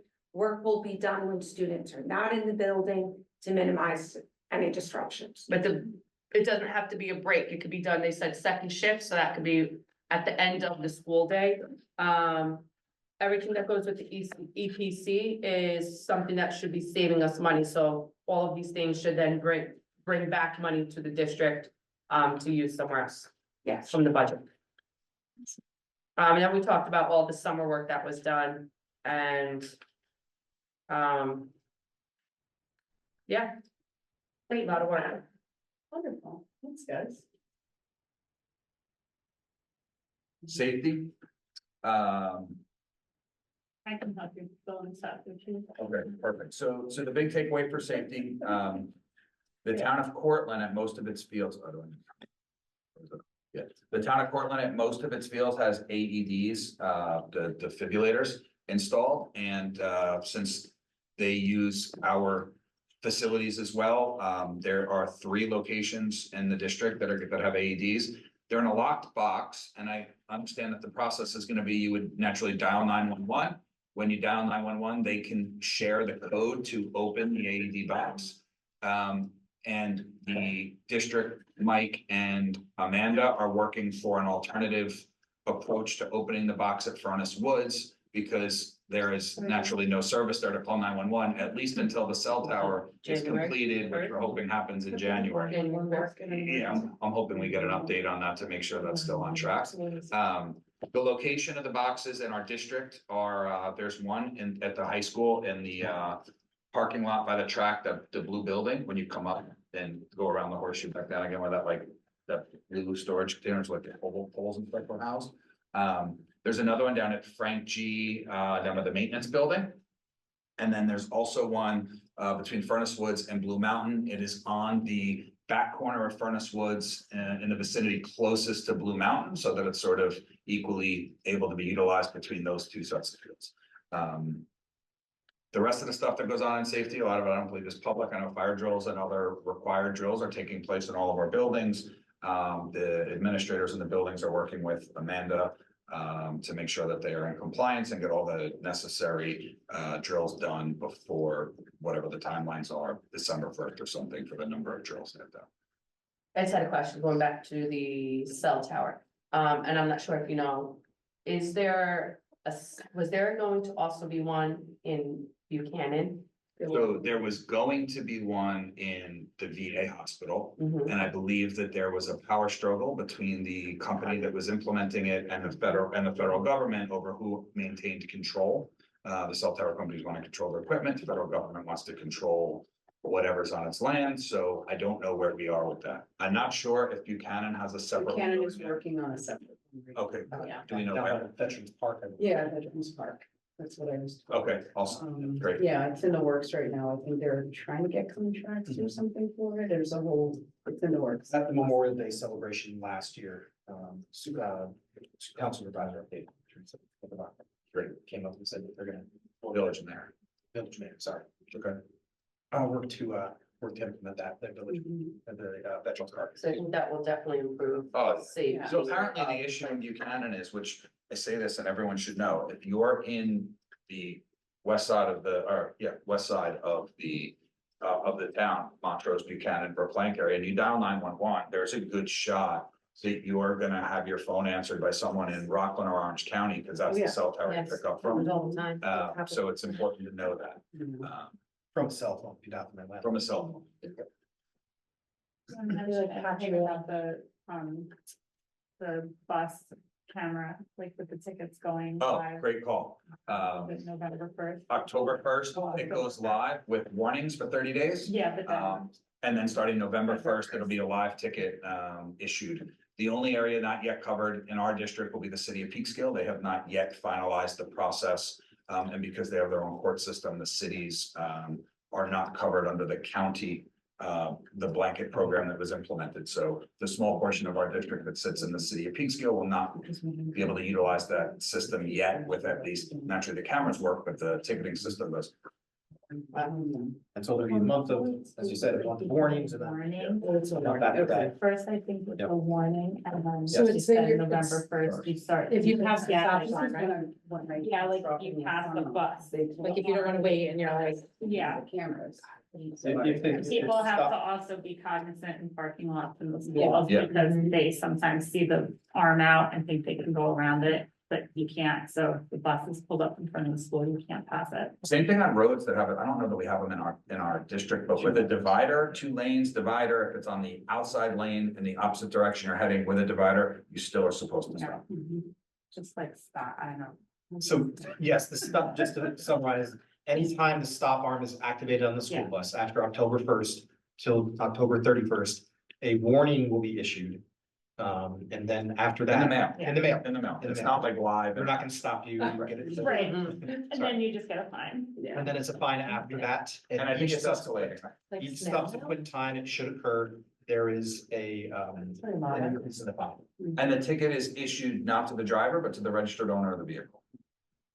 Similar to Which red makes light. sense. Yeah, you Yeah. only have the license plate and registration. Yeah, same with the parking ticket. Don't let everyone in your car. Pretty much, and not during school hours. Thank you guys for that update. Anybody else have any other policy update, committee updates? No. Can we go back and read this? You can stay. I just make a quick comment. I've been to 3 back to school nights. And I have my 4th tomorrow, but they were all really good. Everything was great. All the teachers were great. All the parents seemed very happy. Frenchie went really well last night. Yeah, Frenchie was great. Yeah. At the middle school, the PA went out and Anthony was going around from classroom to classroom saying, come on now. I believe at the district safety committee that was brought up and relayed to make sure we get on that. And I think also, so one of the conversations at the meeting to that point was a reminder that the staff can use all the VoIP phones, Yeah. have an intercom system in them, and there is a code they can enter to override a muted or, like quieted phone, so that will still, the message will still make its way throughout the building through all those devices. Any other committee reports? Okay, can I have a motion to close the meeting? Motion to close the meeting. Second, all in favor? Thanks, everybody.